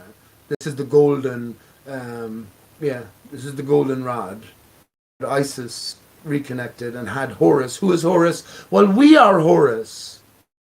Me and you, we are Horus. And this is what Horus, we are. You see, we think we're male and female, but we don't know where we came from. And ultimately, if we are male and female divided from a prior form, this is what we have to work back towards, isn't it? I think. Yeah. In the story of Adam and Eve, literally, Adam made Eve like he's an asexual being. Exactly. Exactly, and that's the sin. Do you know what the big sin was? Semen, the ejaculation, the spurt. He gave away some of his vital fluids, divine fluids, for the purposes of what? Gratification within what? Within time. Yo, if people thought this conversation was crazy, wait till I start smoking this blunt, bro. Let's bring it on. Bring it on. Right. For me. mean, the crazier, the better. I mean, I feel like the truth, our true history is crazier than the lies. Friend. Yeah. Pass it over to me. Do you know that song? Yeah, I just passed it to you through the internet, bro. Nice one, bud. Don't bogart the joint, my friend. Pass it over to me. Pete, I hope one day I can get you to read this book. You don't even got to read it. I'll send you the audio. I took a big, deep whiff of that. Nice one, bud. Man, you would love this book. Hey, something else that I found out that I thought was cool. The word chrysalis, it's supposed to mean like a cocoon for a butterfly. So there's all these ancient texts, scriptures, whatever, that talk about our evolution of consciousness is represented, like we represent ourselves as like going into a cocoon to elevate our consciousness. And all these gods that are depicted with their arms spread out or with wings, or you have like the Candyman, and you have dude, there's all these characters. Like I wish I could just start flooding pictures to you right now to give you a better idea. But yeah, we symbolize ourselves as like bees or caterpillars, like, because now I'm getting lost in the weeds. But the word chrysalis, I feel like they just turned it into Christmas. I got a reason for that, dude. I'm lost in the sauce. I'm not even close to making sense. Bud. Literally not even close. That is so cool. And a rebirth. Christmas is about the birth of the Son of Man. So chrysalis, Christmas, that's so excellent. Also, I'm reminded of the moth and behemoth, especially actually. Oh shit! Yeah. I'm also reminded of Shakespeare, the most famous quote from Shakespeare, which is "to be or not to be." That is the question. If we just think in terms of a capital letter B and a reverse capital letter B and bring the two together in our minds, what do we get? And don't forget, though, we have to think in 3 dimensions, so we're looking at a 2-dimensional image in our mind. How can we extend it to 3 dimensions, and how might it apply to us? For instance, if I'm one of the bees and my female counterpart is another of the bees, how, in terms of our division, is our separation manifested or shown? You know what I mean?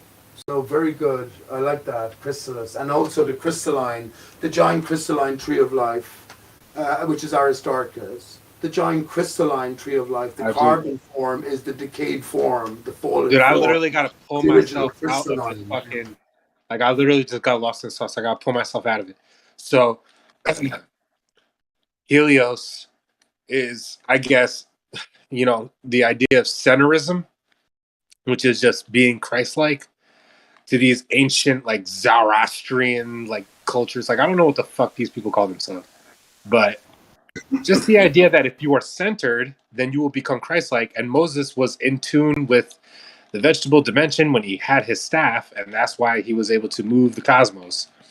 So now you have a character named Helios in Greek mythology, which talks about being able to find your center.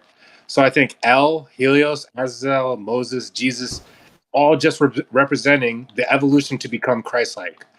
And the cocoon, or the electromagnetic toroid that is being projected from our heart, represents our 7 layers of consciousness, or the toroid. And it's like, we're just fucking supposed to be Christ-like.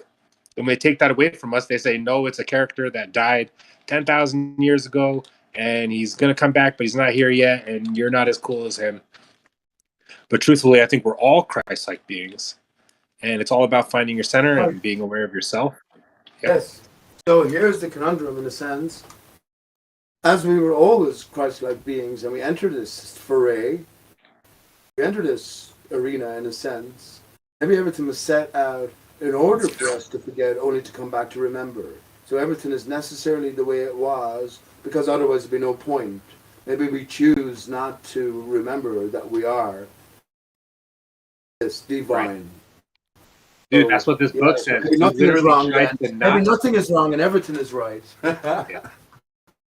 Dude, this book literally says that it was like, what's the word? People yearned and desired to break away from God's rigid plan. So things like perversion and death were almost sought after in a way because it was like experiencing being human. Like going from being like an angel or like a really ethereal spiritual being to experiencing pain and love and heartbreak and whatever made you more human. So it was desired to have these kind of interactions that would give you more human emotions. Does that make sense? Yeah, because then that's why they thought It's absolute sense, Electric. That's so very well said, Bud. And I will say that, yeah, maybe it's coming back to truth, coming back to innocence. This is the purpose of our pathway here. This is why we're in flat Earth at this particular time. This is why we're here right now. So everything has to be viewed in that backdrop as being ultimately valuable. Everything, even the worst of things that have happened to us, we can speak for ourselves and our own experience, our own mindset, our own thoughts on our own being. But yes, maybe ultimately everything has to be viewed as being ultimately valuable, as opposed to, well, what we're given is the opposing aspect. Everything is valueless by the heliocentrist, right? By the way, do you know who the father of heliocentrism was? If heliocentrism is the lie, the deliberate lie built on the truth. Who was it? Never guess. I would say it was what's the guy's name? I forget now. Aristarchus. I thought it was the other guy. Oh, it's Aristarchus, but there's another guy whose name starts Copernicus. 100 years before Copernicus. That claims a sphere. Was it Pythagoras or was it Aristotle? I'm screwed up. It was Pythagoras was the first to suggest, none of these characters existed, was the first to suggest that the Earth might be a sphere based on idealized godlike thinking. But yeah, the first heliocentrist, the father of heliocentrism, is one Aristarchus of Samos. Samos itself is an interesting word. If we read we forgot to read the words properly. Samos is S-M-O-S. So hang on, S-M-O-S or S-O-S. So that is, well, am an emergency situation, heliocentric lie. Guess we got to come to terms with what the sun is. Is it something natural? Is it something unnatural? The sun cannot exist unless you cannot get to the Father unless you go through the sun. So I think in that way, it's telling us that the sun is coming from something that pre-existed, and that's what we got to sort of put the pieces together. Aristarchus is the father of heliocentrism. All the ball earthers we have so much trouble with, they're members of the cult of Aristarchus. Isn't that hilarious? Aristarchus is also mentioned as a name in the Bible as the most loyal, wealthy follower, patron of Saint Paul. Saint Paul. It's so interesting. If they're all stories been told to lead us to a certain, it's like I look at it like a crossword, cryptic crossword, and the further you go along, the more the clues sort of simplify out until you get to the end. Like I said, the end, one close to the end anyway, is the secret book of James, where Jesus is in effect speaking to Secret us. Book of James? Wait, what's so secret about it? What do you mean? Okay, well, canon? Okay, so let me clarify then just briefly. So we have the 66 books of the Bible, but that's not the whole story. So equating that to the crossword, the cryptic crossword we presented, if you can work it out with that, with those clues, great. Now, if you need more, then you go to the Apocrypha, then you go to the books that were left out, and now we have access to. And one of those books in particular is the Gospel of Thomas, with 114 secret sayings of Jesus. Me, myself, I say that there's one particular clue in there which points us towards where we need to go beyond that clue. So it becomes more simplified with the Gospel of Thomas. And then there's another most simplex, the most the final sort of clue layer you can get without telling you the fucking answer. And I say that's where we've been led. Out of the 114 clues, one of them leads us to the secret book of James. And I'll post that in chat if you're interested. I posted it before. 16 really minutes long. 16-minute long. And I can give it a clue as well. And I think you'll probably understand, in that context anyway, why at least I'm pointing you in that direction. But I will say something. we're left with, in terms of the greater work, the 66 books of the Bible. 66 is and 88 have a relationship as well, but 66 books of the Bible. We're left with the promise of reunification with Jesus, the divided tree of life. In Revelations 21:22. So Jesus is directly compared to the divided tree of life. Yeah. Oh man, I should try to make this connection, but I'm not going to do it right. Oh man, I'm struggling today, bro. Mind, bud. I'm There not is a saying I know connection anything. between I'm just Jesus and telling the you. tree. So Yeah, take the Jesus, mind, bud. I appreciate I mean, it. when they say the letter J, okay, why is there a name? My name is Jesse, right? My grandfather told me the story of Jesse literally means tree of life when I was growing up. No That's what way. Jesse means, dude. No way.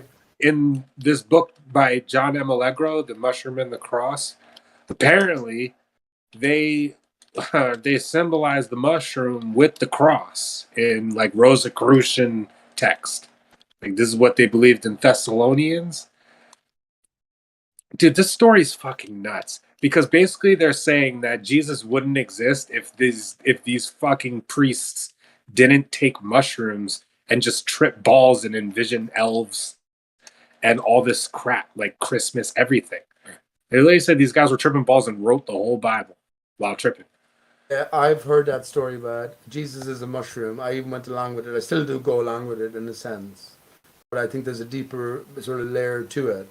There is a deeper layer to it, and it's the Amanitas is a connection to the plant dimension. These people think that they are literally vegetables and that they're communicating with like DMT, psilocybin beings.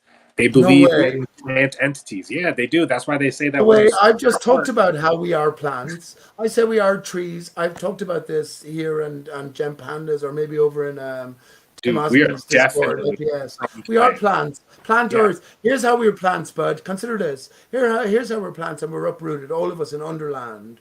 Think of your brain. So now, once again, think of your ideal female partner, just back to back. You're looking at your brains connected. Now imagine tucking your chin down into your neck. There's a perfect hollow almost there for the bone. Now the two brains will fold down around the central spine, which is pointing downwards, and the limbs going in that direction. It'll be like a seed. It'll be like a sapling, won't it? So it's like our brain is the root itself, but we have been uprooted, and now our limbs are on the ground. Whereas as a tree goes, as a plant goes, the root is on the ground and the limbs are up in the air. So it's like we have been inverted. And that's why I say planet Earth, it's all interconnected. Yes, I have no problem with that. And let me just say, Electric, if you haven't considered it, a brilliant game to consider amongst your family or friends or whatever, if you're driving or something. Just suggest the number of body parts that can associate with tree parts. And okay, some of them are obvious, but the more you start to think, the more you will find. Yeah, you got limb, brain stem. More you will start to find. Yeah, very good, very good. Bro, ah man, this topic is super deep because I can dude, this shit is fucked up. Have you heard of this Cabbage Patch Kid theory that this dude has been putting in videos recently? Minds Unveiled. Have you heard of this? Did you mention it somewhat about the cloning and how there was a lack of? Oh, good. You were there when I've been bringing this crap up. Yeah, go on. Yeah. Go on. Yeah, I mean, if you heard what I said last time, I'll just say it again. Reiterate it for people again and refresh me again. Go on, yeah. All right, so there's this dude got a video, Minds Unveiled, where he's been researching postcards from the 1800s and the 1900s, and a lot of them depict babies wrapped up in cabbage leaves, like supposedly looking like they're coming out the ground. And there is a woman in these postcards. She's in all of them. And he found like a lost film called The Cabbage Patch Fairy. And it basically looks like an advertisement for like an adoption agency, basically. But it's really creepy because the theme of the lost film is that the babies are growing out of the ground like cabbages. So now you have this idea that there was a repopulation event with this whole Tartaria narrative that YouTube's peddling, which you gotta squint at this crap because YouTube is just plastering it everywhere. But I don't know. I do believe that it's really strange how a lot of people's grandparents, like even my own great grandparents, claim to be orphans. So yeah, just a lot of people claim That that is their crazy. grandparents were That is orphans. crazy, Maybe they're bud. And orphans. I Maybe they're listen. I population of hold. I hold that this earth. I'll tell you, my bottom. I hold that this earth, as we know it, experience it, is. I can give you an exact date if you want. 424 years old at this point in time. Someone called Nico Haupt, who was the original 9/11 no planer. They're actors on the stage. That's the only way I can look at it. They're clue givers on the stage. But he went on to produce a body of work called Google 1649ish, where there's no primary source source material, but that predates this date, about 1649ish. So he thinks that human beings are around 400 years old. Now, that might be a clue for us. That seems a bit long in compared to Tartaria. But if we have this different setting for our existence, well, then all of these things have to be incorporated within our own brain. But yes, I am perfectly. I think on board we've been reset even as recently as today, man. Like there's definitely things that we feel like we don't fucking remember that we experienced in our own lifetime. Like this is what the Mandela has effect a is straight about. story of 9/11? Nobody This is has. what this is what the Mandela effect is about. I have different thoughts on. There's two sides. So how many flat earthers do you know who are talking openly about 9/11 being a symbolic hoax? There's very, very few. Everyone should be on board the same thing. But the two who are, they're at loggerheads regarding what? The Mandela effect. That's Tim Osman, OZMANIPS, and also Brian Staveley. They're both on board 9/11 was a media and victim hoax. They're both on board Flat Earth, but now they're at loggerheads over this issue. I say that the truth of it is a blend between the two representations. One is that, look, every Mandela effect, it's just people taking the piss. It's just our reality being sort of formulated, and all of these different contradictions, or all of these different difficult areas are ingrained within the script. It's down to people's misunderstanding, people's interpretation, and also a possible intent to shake people's minds. But Brian Staveley then, and that's Tim Osman's point of view, but Brian Staveley's point of view is that no, there's a greater reality is shifting. There's a greater force in play. It's ethereal, it's alien sort of stuff. You know what I mean? I think that the point of it is somewhere in between. That what we took to be real is now being transformed at an accelerated rate according to our changing thinking. So yes, our reality, the foundations of our reality have to necessarily shift. So we've been facilitated in actually, this is what I think what the corona was about as well, and all the injections, but we're being facilitated into a higher frequency of having the ability to discern between the bullshit and the real, even though there's a greater surreal force that's in play throughout our whole reality. So I'd have to expand upon that a bit more and be a bit more coherent about it. But I do think that the truth, actually, can I just summate it by saying this? I do think the truth is in all things. It's like globe Earth, coming away from globe Earth, coming to flat Earth. The truth is somewhere in between. You know what I mean? It's neither or, but it is somewhere in between, and we got to take as the emerging. I guess from the chrysalis, from the cocoon, the emerging moth. I get butterfly, the emerging butterfly. We got to take all things into consideration, because our reality is different than we ever would have dreamed. So sorry about that long-windedness. Dude, that's funny you mentioned dream right there, because bro, this book I'm reading will tell you that these people came from, like, material came from the consciousness. Like the idea of experiencing senses, our ethereal bodies had to come to that realization. Like there was a chronological order to when we experienced pain, when we experienced love. First time somebody experienced heartbreak, jealousy. Like there really is a chronological order to these fucking, like, emotional evolution events type thing. Right. Bro, it's so fucked up when you think about it that way. Now you have to consider, like, holy crap, like what makes our senses? It's really all in our mind. Like when we think that, like, oh, I stubbed my toe on the desk, I imagine that there's a material desk and that my toe is material, and that my nerve endings are squashed together, and like I'm causing inflammation and swelling of my flesh and my cartilage and my muscle, like whatever I'm picturing, like what causes pain, I think it's like literally a simulation, and that we don't even need to experience that if it wasn't for the signals of our brain telling us that we're feeling pain. Like, what if every time I cut my hand open, I thought that I was feeling bliss? I feel like that's possible, and that's what people like. That's what the story of Jupiter is. I think they say that Jupiter was eating his kids, and everybody was like, "Dude, why is Jupiter eating his kids?" And the reason that story is so significant is because he wasn't sensing what he should sense, but everybody else was, making them more human than Jupiter, which is why Jupiter is God now, because he doesn't see the problem with eating children or some shit like that. It's so fucked up. I think solipsism is like a mind virus that leads to like unrational thinking, like relative moralism, like nothing's true and nothing is absolute, but that's an absolute statement.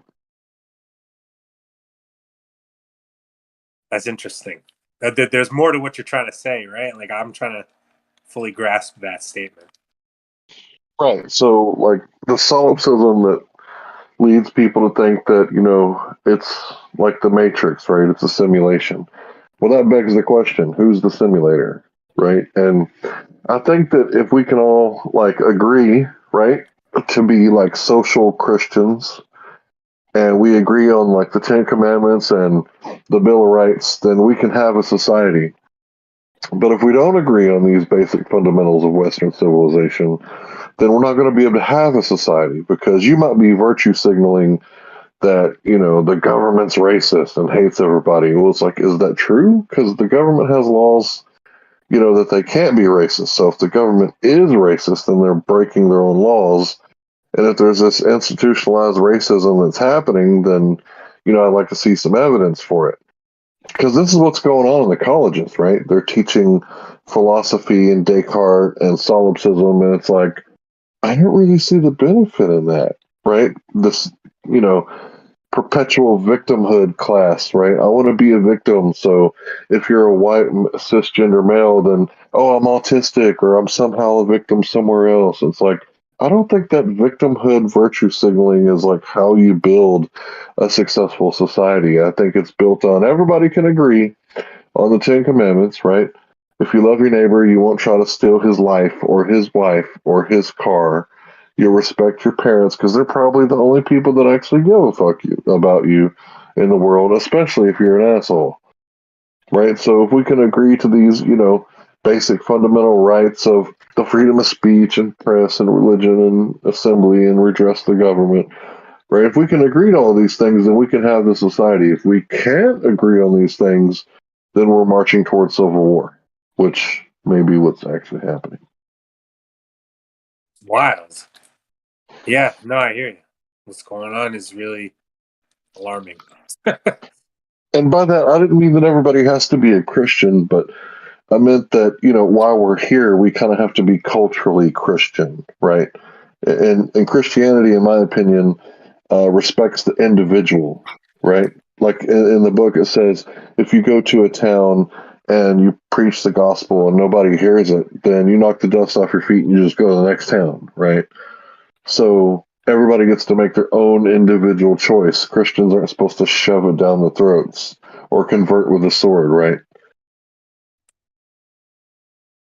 I think there's regions of the world that literally will gain their higher morals through a story that is completely unlike the Bible. But I don't know who those people are. I don't know what language they speak, and I don't know what story they need to hear. But I feel like everybody comes to the realization of God in their own way. Like, I feel like me being atheist for a year brought me closer to God than believing in God for 30 years. So I don't know what people think is going to make them align with trying to be more Christ-like. But I don't know if the Bible really does the job every fucking time. Like, I feel like there's a whole demographic of people that are just, it's not their fault they're rejecting the Bible, right? There's something else going on. Just as long as we can agree to have, certain things that are just, absolutely true. Like it's wrong to rape and murder just for fun, right? If we can all agree to that without going into solipsism, well, maybe, your subjective morals are incorrect because evolution just says we're here to, copulate and breed and make children and die. So if you're raping and killing just for fun, that's what evolution says that you're supposed to do. It's like, no, bro. No, that's not right. That's not right. Yet, 1 second. Yet, so much raping and pillaging goes on, and in a sense, you could make the argument that this is the perfect sort of scheme from the rapers and the pillagers to give us religion, to quell the spirit of the ordinary man, to be put up with this rape, in a different sense, raping and pillaging, because, well, they have greater motivations and they want you to be deceived into some sort of false hope. You know what I mean? This is what I thought the Bible was when I was an atheist, when I was a man of science. I didn't know the amount of raping and pillaging that actually went on. But you know what I mean? Maybe this is the nature of the world. Everything is just consistent, continuous raping and pillaging. One on the other, in one sense or another. And I asked before, how many flat earthers have given up meat? I'm not saying I have given up meat, not because I want to, but because I now have a different mindset as to who I am, or as to what the Creator has in store for me, or what role the Creator has in store for me in the midst of the rest of life.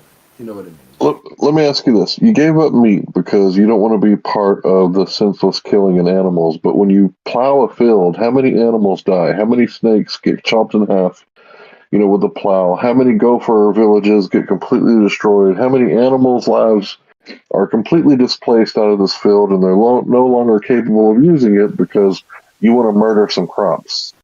That's a good point. I think it's more about the conscious decision than the actual statistics of the results of trying to be more vegan. Like, as long as you're trying to be a part, then consciously and your body will vibrate and align with your positive intentions. Is when you're not putting meat in your body, that's also going to affect like your cymatic waters. Dude, I've been saying such random shit lately. Sorry. Oh, it's okay. I mean, you're grand. Please continue along this line. I'd actually love to hear a lot more of it. But Hank, I'm speaking solely just from the mental point of view. If these things happen in actuality for the purposes of getting my cards to the table, fair enough. I'm not vegan. I do eat eggs. I do eat. But I'd be lost without them. But I do make that conscious decision not to eat animals because I might as well eat my cat and my dog. You know what I mean? When I'm now the way I think of the birds outside, or I think of any other animal for that matter. So that's what I'm saying. And it's something else that I don't need. I've decided that I don't need it. It's actually not good for me. It's not good for me. Do you know what I mean? So it's a sort of a change of whole perception about reality, come to flat Earth and beyond. Well, I really don't care what you eat. It doesn't bother me any. I just don't like it when vegans get all militant and they start virtue signaling like I'm some sort of bad guy because I eat meat. And it's like, really, how many, vegetables do you murder? That's ovaries, right? You're eating the ovary of the plant when you eat a fruit, right? So it's kind of like, you can't really tell me there's something that you're doing that's better because I've seen plants spike on an EKG machine when they hook them up. And the scientist says, I'm about to cut you, and it spikes. And then they actually cut the plant, and then it spikes really big, like the plant is afraid for its life. So it's like, I don't really see, the vegan as some sort of moral superiorist because they're murdering plants. I'm not talking to look, I don't know who you, I'm not judging you in any sense whatsoever, but I'm not saying that at all. I'm simply saying, because we now have a differing view of life. It's about what we need versus what sort of damage we're causing. We're told in the Bible that every seed yielding plant will be for our food. I'm not being regimental on this. I don't think it takes away from your quality as a man, as a child of God in a sense, but I just think that it behooves us to reconsider what we're actually doing, what is the cost for what we're doing, and well, would you eat your cat? What do you think about Chinese people who eat dogs and cats just the way we eat pigs and chickens and what do you call it, and sheep? I think cats are disgusting. Dogs are disgusting creatures. I would never eat them. I see why people say pigs are disgusting creatures, and I try to avoid pig. However, chickens seem to be pretty clean, and cows also. So I don't mind Chickens eating. are the most disease-ridden animals in the You're freaking. talking about Hank. Then I think it's because of what they consume. dogs are disgusting. How are dogs disgusting, man? Chickens are That's the terrible. most dangerous animals to eat. Yeah. I think They we have the things most wrong here. bacteria. They have the most dangerous fungi that grows on them when they get old, or whatever you want to call that. Those are actually the worst. It just appears nice because they look like nice, innocent, stupid chickens that don't know they're getting their necks cut. Same with fish. It's because we just assume that fish don't feel or know anything. It's okay to eat fish because they're so stupid. Dogs and cats are pets to people throughout the Western world, especially not especially, but throughout the world. But yeah, they're not disgusting. Humans are disgusting. Look at the things humans do. Ask a woman. I was going. Okay, women don't shit. By the way, yeah. Anyway, I'm not vegan right now because it's definitely expensive and it's hard to make veganism a habit nowadays. But I did try because I don't like the idea of slaughtering millions of animals for my own sustenance. I think we should be able to condition our bodies to live off of vitamins from vegetables. That should be possible. We should think it's possible. And factory farming is truly the most disgusting thing. That is like literally puddles of blood and shit mixed up. And pigs are very intelligent. Anyone who has had a rat as a pet will tell you they're the most gorgeous of pets. Now, it's just a perception of things. If you say dogs are disgusting, I take it you don't have a pet dog. Why is dog said to be man's best friend then? You know, I don't know. At the same time, we don't have the vegetable industry down pat either, right? Like we spray everything with pesticides, we kill tons of rodents. They get caught up in the croppers or whatever you call those things, the crop shifters, sifters, I don't know. Right? So we don't have anything really nailed down as like how it should be. I'm not trying to create any hassle or trouble or anything. No, do what you want. I'm just talking about a mindset that I brought along with me to flat earth and beyond. You know, and I look differently now at all life, not just my own life, but all life. And do I need this for the sake of my belly? I think this is the realm of the devil, if you want, that we satisfy our need at the expense of some other living creature, which is wonderful and potential by nature. For the sake of our belly, that will just process and shit out, and we don't get actually any good outside of the material satisfaction. I think that's the point I'm trying to make, but no other greater point. I don't look down on anyone. Do what you do. Do what you do. You know, I don't judge anyone in that sense at all. At all. Honestly, at all. I'm just saying, in this differing light, that's the way I view things. And it's even more so, we don't need it.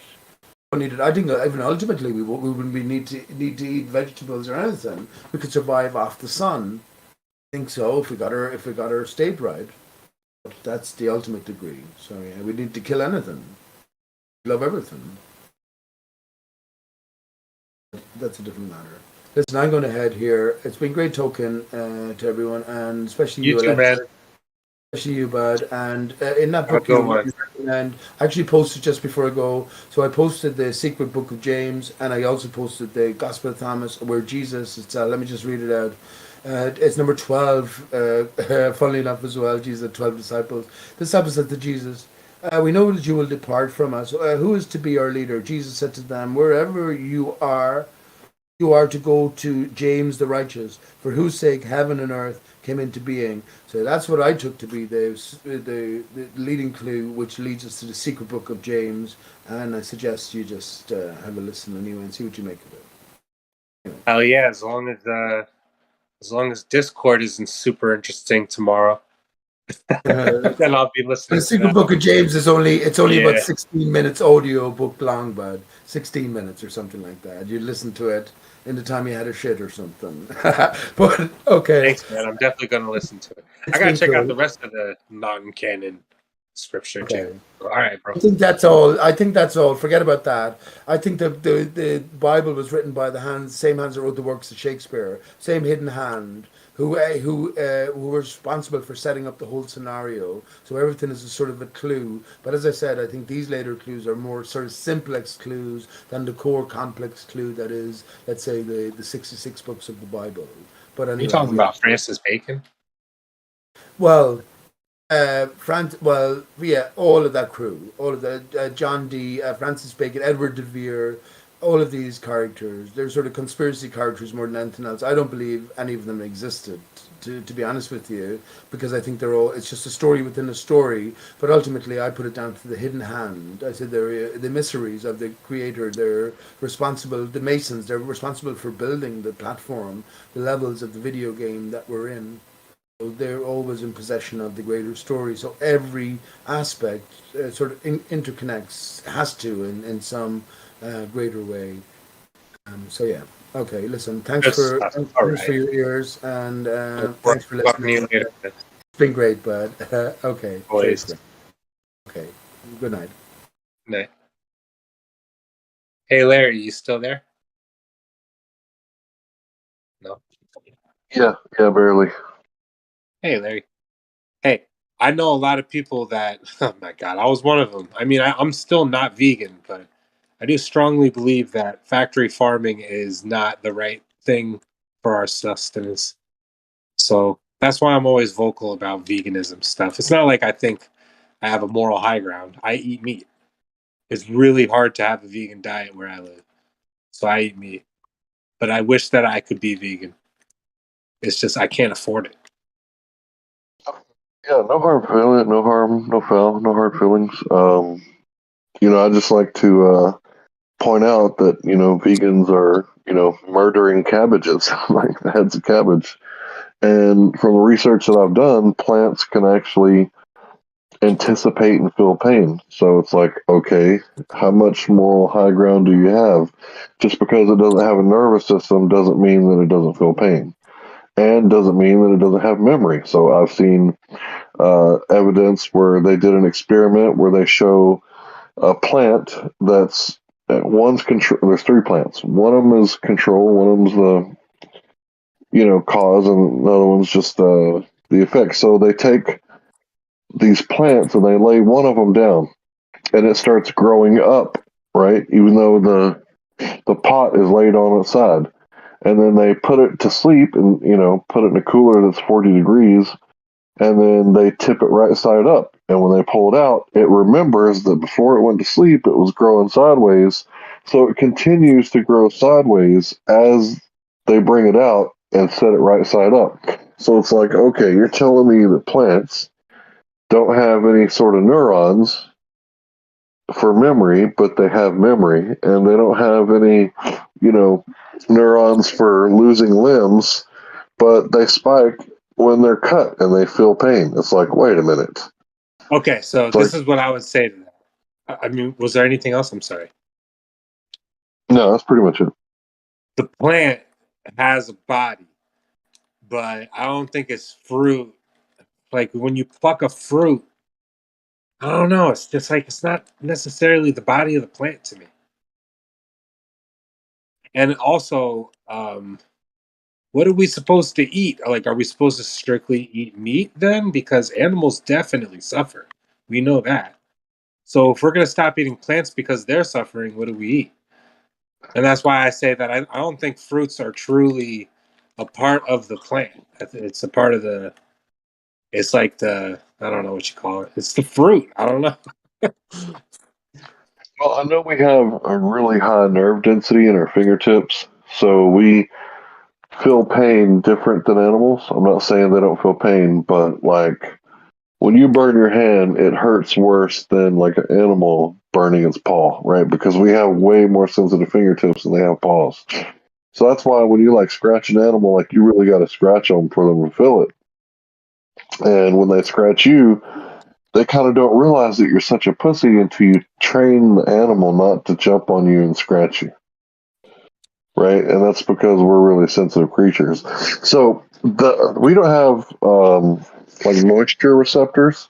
That's why you can't tell whether or not it's cold or it's damp, right? it takes you a second to be able to tell whether it's cold or damp, right? You have to do a little more investigating because all you can tell is the temperature.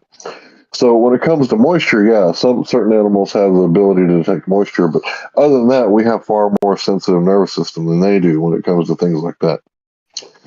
Except for like, smell and hearing, right? Obviously dogs got us beat on that. But, for other things like pain and stuff, I'm not saying a cow doesn't feel pain when you slit its throat and turn it upside down. That's not what I'm saying at all. What I'm saying is that I think there's a certain order to this world because of my belief system that we're actually supposed to eat certain animals. Okay, let me change that. Let me be a little more honest. I think we're given permission to eat certain animals. Okay, so let me think about it like this. God's perfect will would be that you're a vegetarian. He put us in the garden, right? But he allows us to eat meat. So his perfect will is that we're vegetarians, but let's say God has a second will. So what would we call that? I want to you what you're saying so bad, bro. Go ahead. Go for it. I think that we have like a survival instinct. If there was a case of no vegetation, we could survive off meat, off the dead plant proteins that are stored in the muscles of animals. It's like a survival instinct that we have. There's other like reptilian survival instincts that we have, like how fast we react to danger or threats. Is like we literally have like lizard brain tendencies, and I think being able to eat meat is one of them.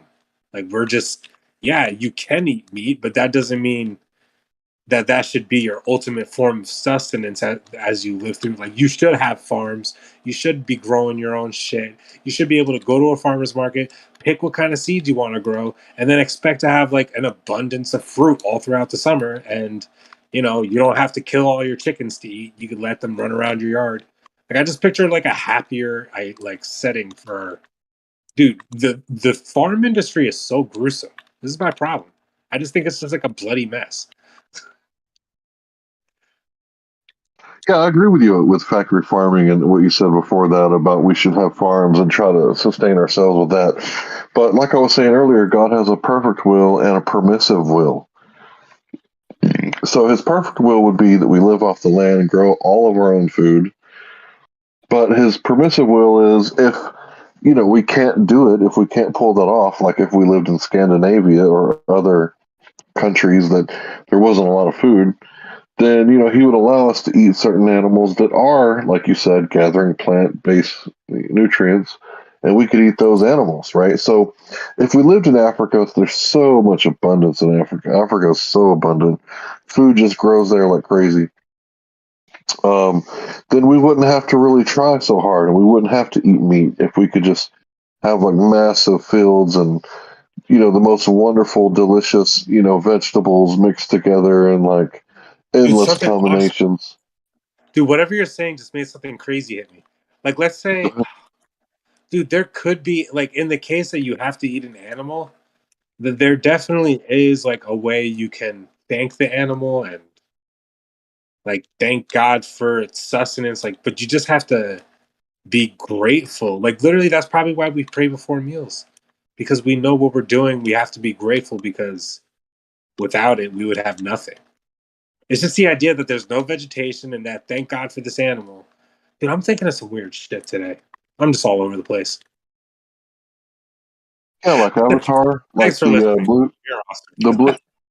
the blue monkey people in Avatar, like they didn't respect him until he made a clean kill, and then after he made a clean kill and showed that he respected the animal that he was eating, it was then and only then did they actually, show any sort of respect to the main character, right? So I think we should have respect for animals. So like the Native Americans, they used to say stuff like the river is sacred, right? It's like, no, it's not. I'm gonna take all the gold and silver out of this river. It's like, okay, we can't drink out of the rivers now because silver has antimicrobial, antifungal, antibacterial, and anti-inflammatory properties.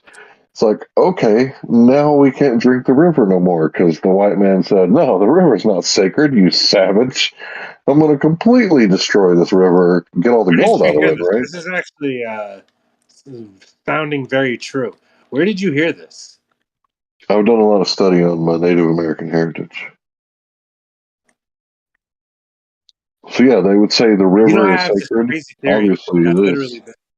I'm sorry. Go ahead. No, go ahead, bro. I have this crazy theory that the minerals they pull out of the ground is why there's no more vegetation in the Sahara Desert. Like they literally pulled all the gold out of the sand, and now nothing grows because the minerals were providing current.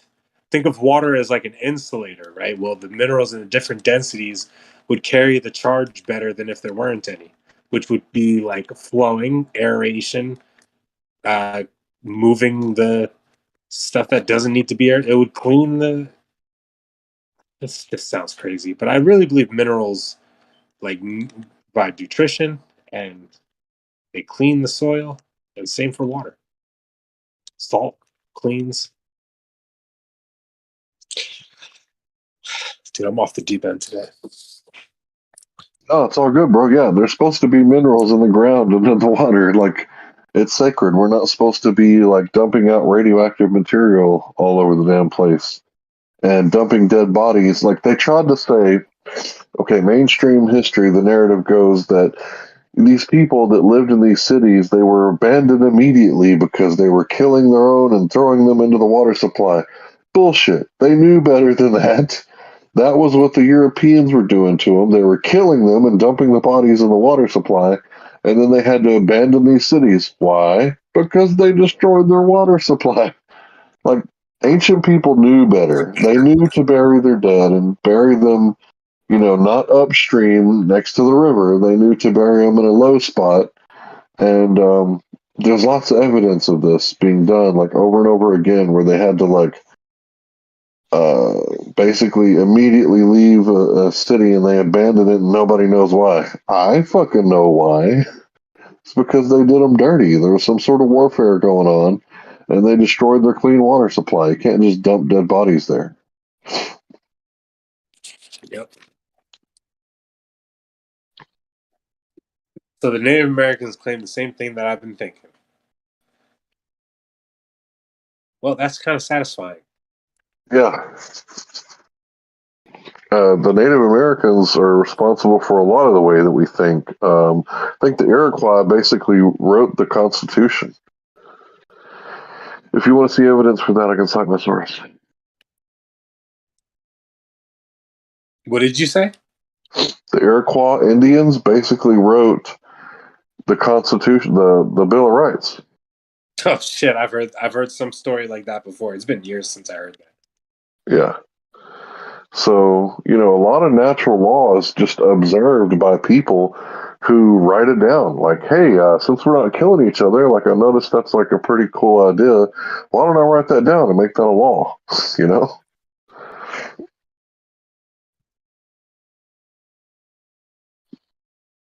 I'm going to try to tie everything back into what we were talking about before.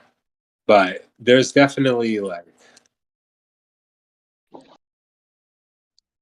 how we perceive, how we came to what we understand is like we don't got it right. Like not even close. Materialism is strictly based on the consciousness. Like I feel like senses, pain, all that stuff. I don't know. I don't think any of it is real anymore. Like there's things that I do, bro. This straight up has happened to me before. Like, have you ever injured yourself or something and then you don't feel pain until hours later? Have you ever done that?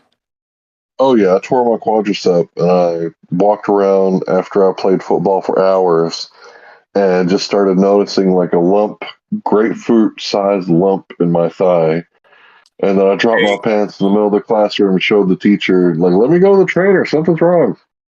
You weren't conscious of the fracture or the break or whatever you had.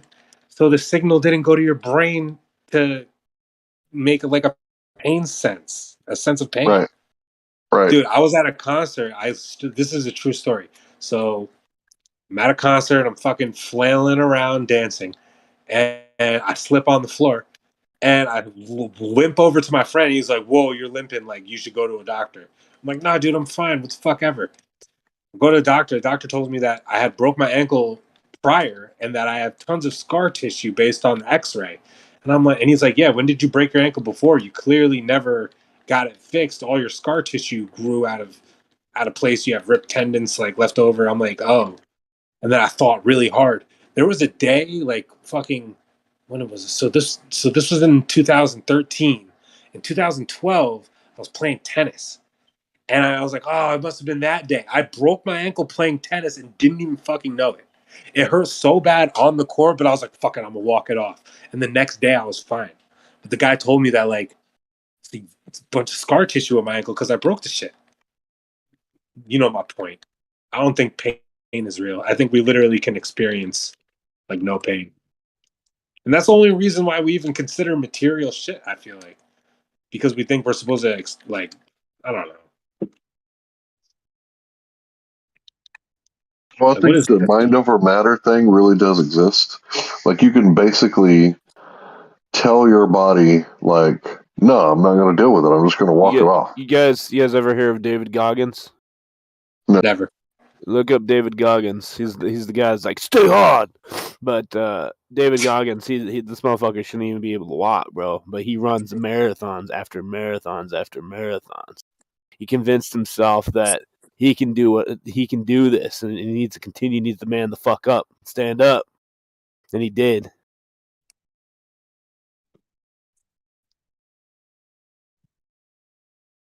I know who you're talking about now. Wasn't he like the first black guy to be a Navy SEAL or something like that? I don't know about first, but yeah, he was. I think he was SEALs. Yeah, I know who David Goggins is now. Apparently, he ran this marathon and like messed up his feet like really, really bad, and he just kept going. Like they were like broken and like. There you go. Basically, yeah, it's crazy. Yeah. Yeah, that's a good example of what I'm trying to say. But why was I trying to say that? Our concept of materialism and physicality is like all in our mind. I feel like we should be able to just like phase through shit. Imagine if we didn't think of pain, like we might be able to literally just like walk through a wall because it wouldn't bother us. It's weird. Weird thought. Kind of a cool thought. I think people talk about it in spiritual like sense. They say like we're supposed to be able to leave this planet. Like this planet's like we're being restrained by something that we shouldn't be restrained by, in the sense like, after we deal with what we need to deal with, we should be able to just leave, and it's kind of a concept that's kind of cool. There's a bunch of stuff to support this. Like we don't even perceive time as rigid and in the units that we measure it. We don't experience it how we conceptualize it. Like I gotta have a dream where it feels like I experienced a whole life, or oh, did I just wake up, or was I dreaming an hour ago or 2 hours ago, and you can't tell because we perceive time differently because of our consciousness is like outside of whatever we think is like binding us to physical time. Is time even physical? Like, what the fuck do we think is happening right now?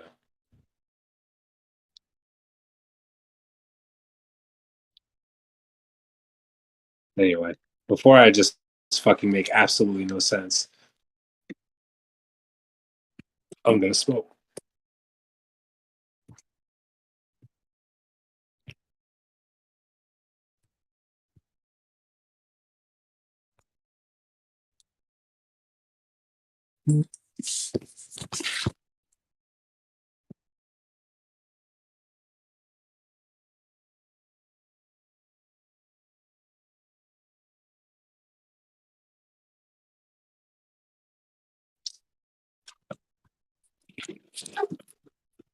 In ancient Egypt, the word mourning was because these people would part with their astral bodies, and their dreams were so profound and lucid that they literally mourned who they were in their dreams. Who knows how much time that these people were able to experience in their dreams, because they don't have like these super calcified pineal gland. Like, I hate to talk about the pineal gland, but I just feel like we're not as in tune with dreaming as we should be because of what we eat, toxins, our sleep schedules, our stress levels, our circadian rhythms are fucked up. We've been putting all kinds of random chemicals in our bodies since we were born, so I feel like we're just unaligned with lucid dreaming. And yeah, imagine like daydreaming and like being present while awake, like the two meshing. I feel like that's how people were able to see shit like angels, and they thought that they saw like fire in the sky or whatever. Maybe they were just in a very dreamlike state while they were awake. And not to say that that doesn't make this shit not real, right? That just means that they're experiencing something while they're awake, but it's a spiritual experience. And whatever the chemical responses in their brain, what they think they're seeing is causing a placebo, causing a hallucination. And then other people are relating to it. It's just like, it's a weird concept. But I think that we were in a dreamlike state, and all the weird hallucinations that we think people were having about angels and fires in the sky or whatever. Maybe that's what they were seeing because they were in a dreamlike state.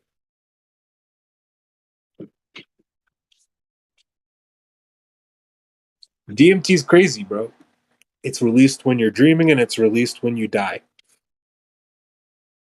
And also when you smoke it. You mean right now? I'm getting DMT right now? No, there was several years ago I smoked DMT. Oh, yeah. I thought you said when you smoke weed for some reason. No. Yeah.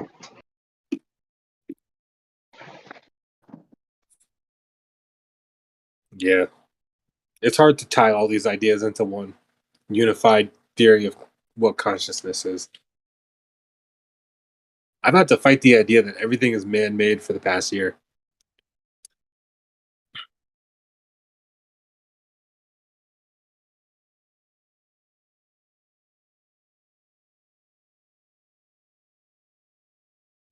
Or not man-made, consciousness-made. And whatever consciousness that we are the vessel for, maybe thousands of years ago, we were more in tune with the creator. And our consciousness that we experience now has evolved so far from its origins. That's what we call individuality and the ability to experience more human material things is drawing from, is literally withdrawing from the creator.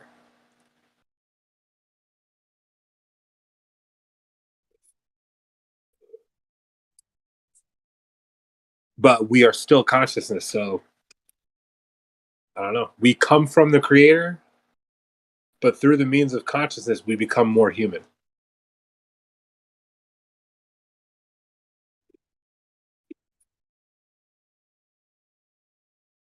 I feel like there really is a chronological order to when we experience pain.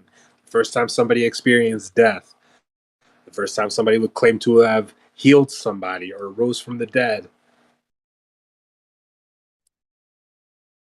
or the first lie ever told. Did you ever hear this, Larry? That the first lie ever told was the Trojan horse, and that's why it worked, because everybody was so interconnected consciously that you could tell if somebody was lying. Like, why would you try to deceive somebody? So the Trojan horse is considered such an epic moment in time because it was the first lie that worked. Never heard that.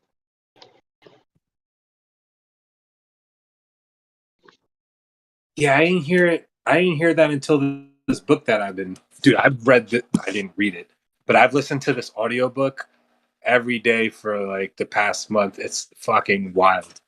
Like, I keep missing stuff and I'll hear it again. I'm like, oh shit. Like, now I hear it better. Like, this book is taking me like 10 listens to absorb everything.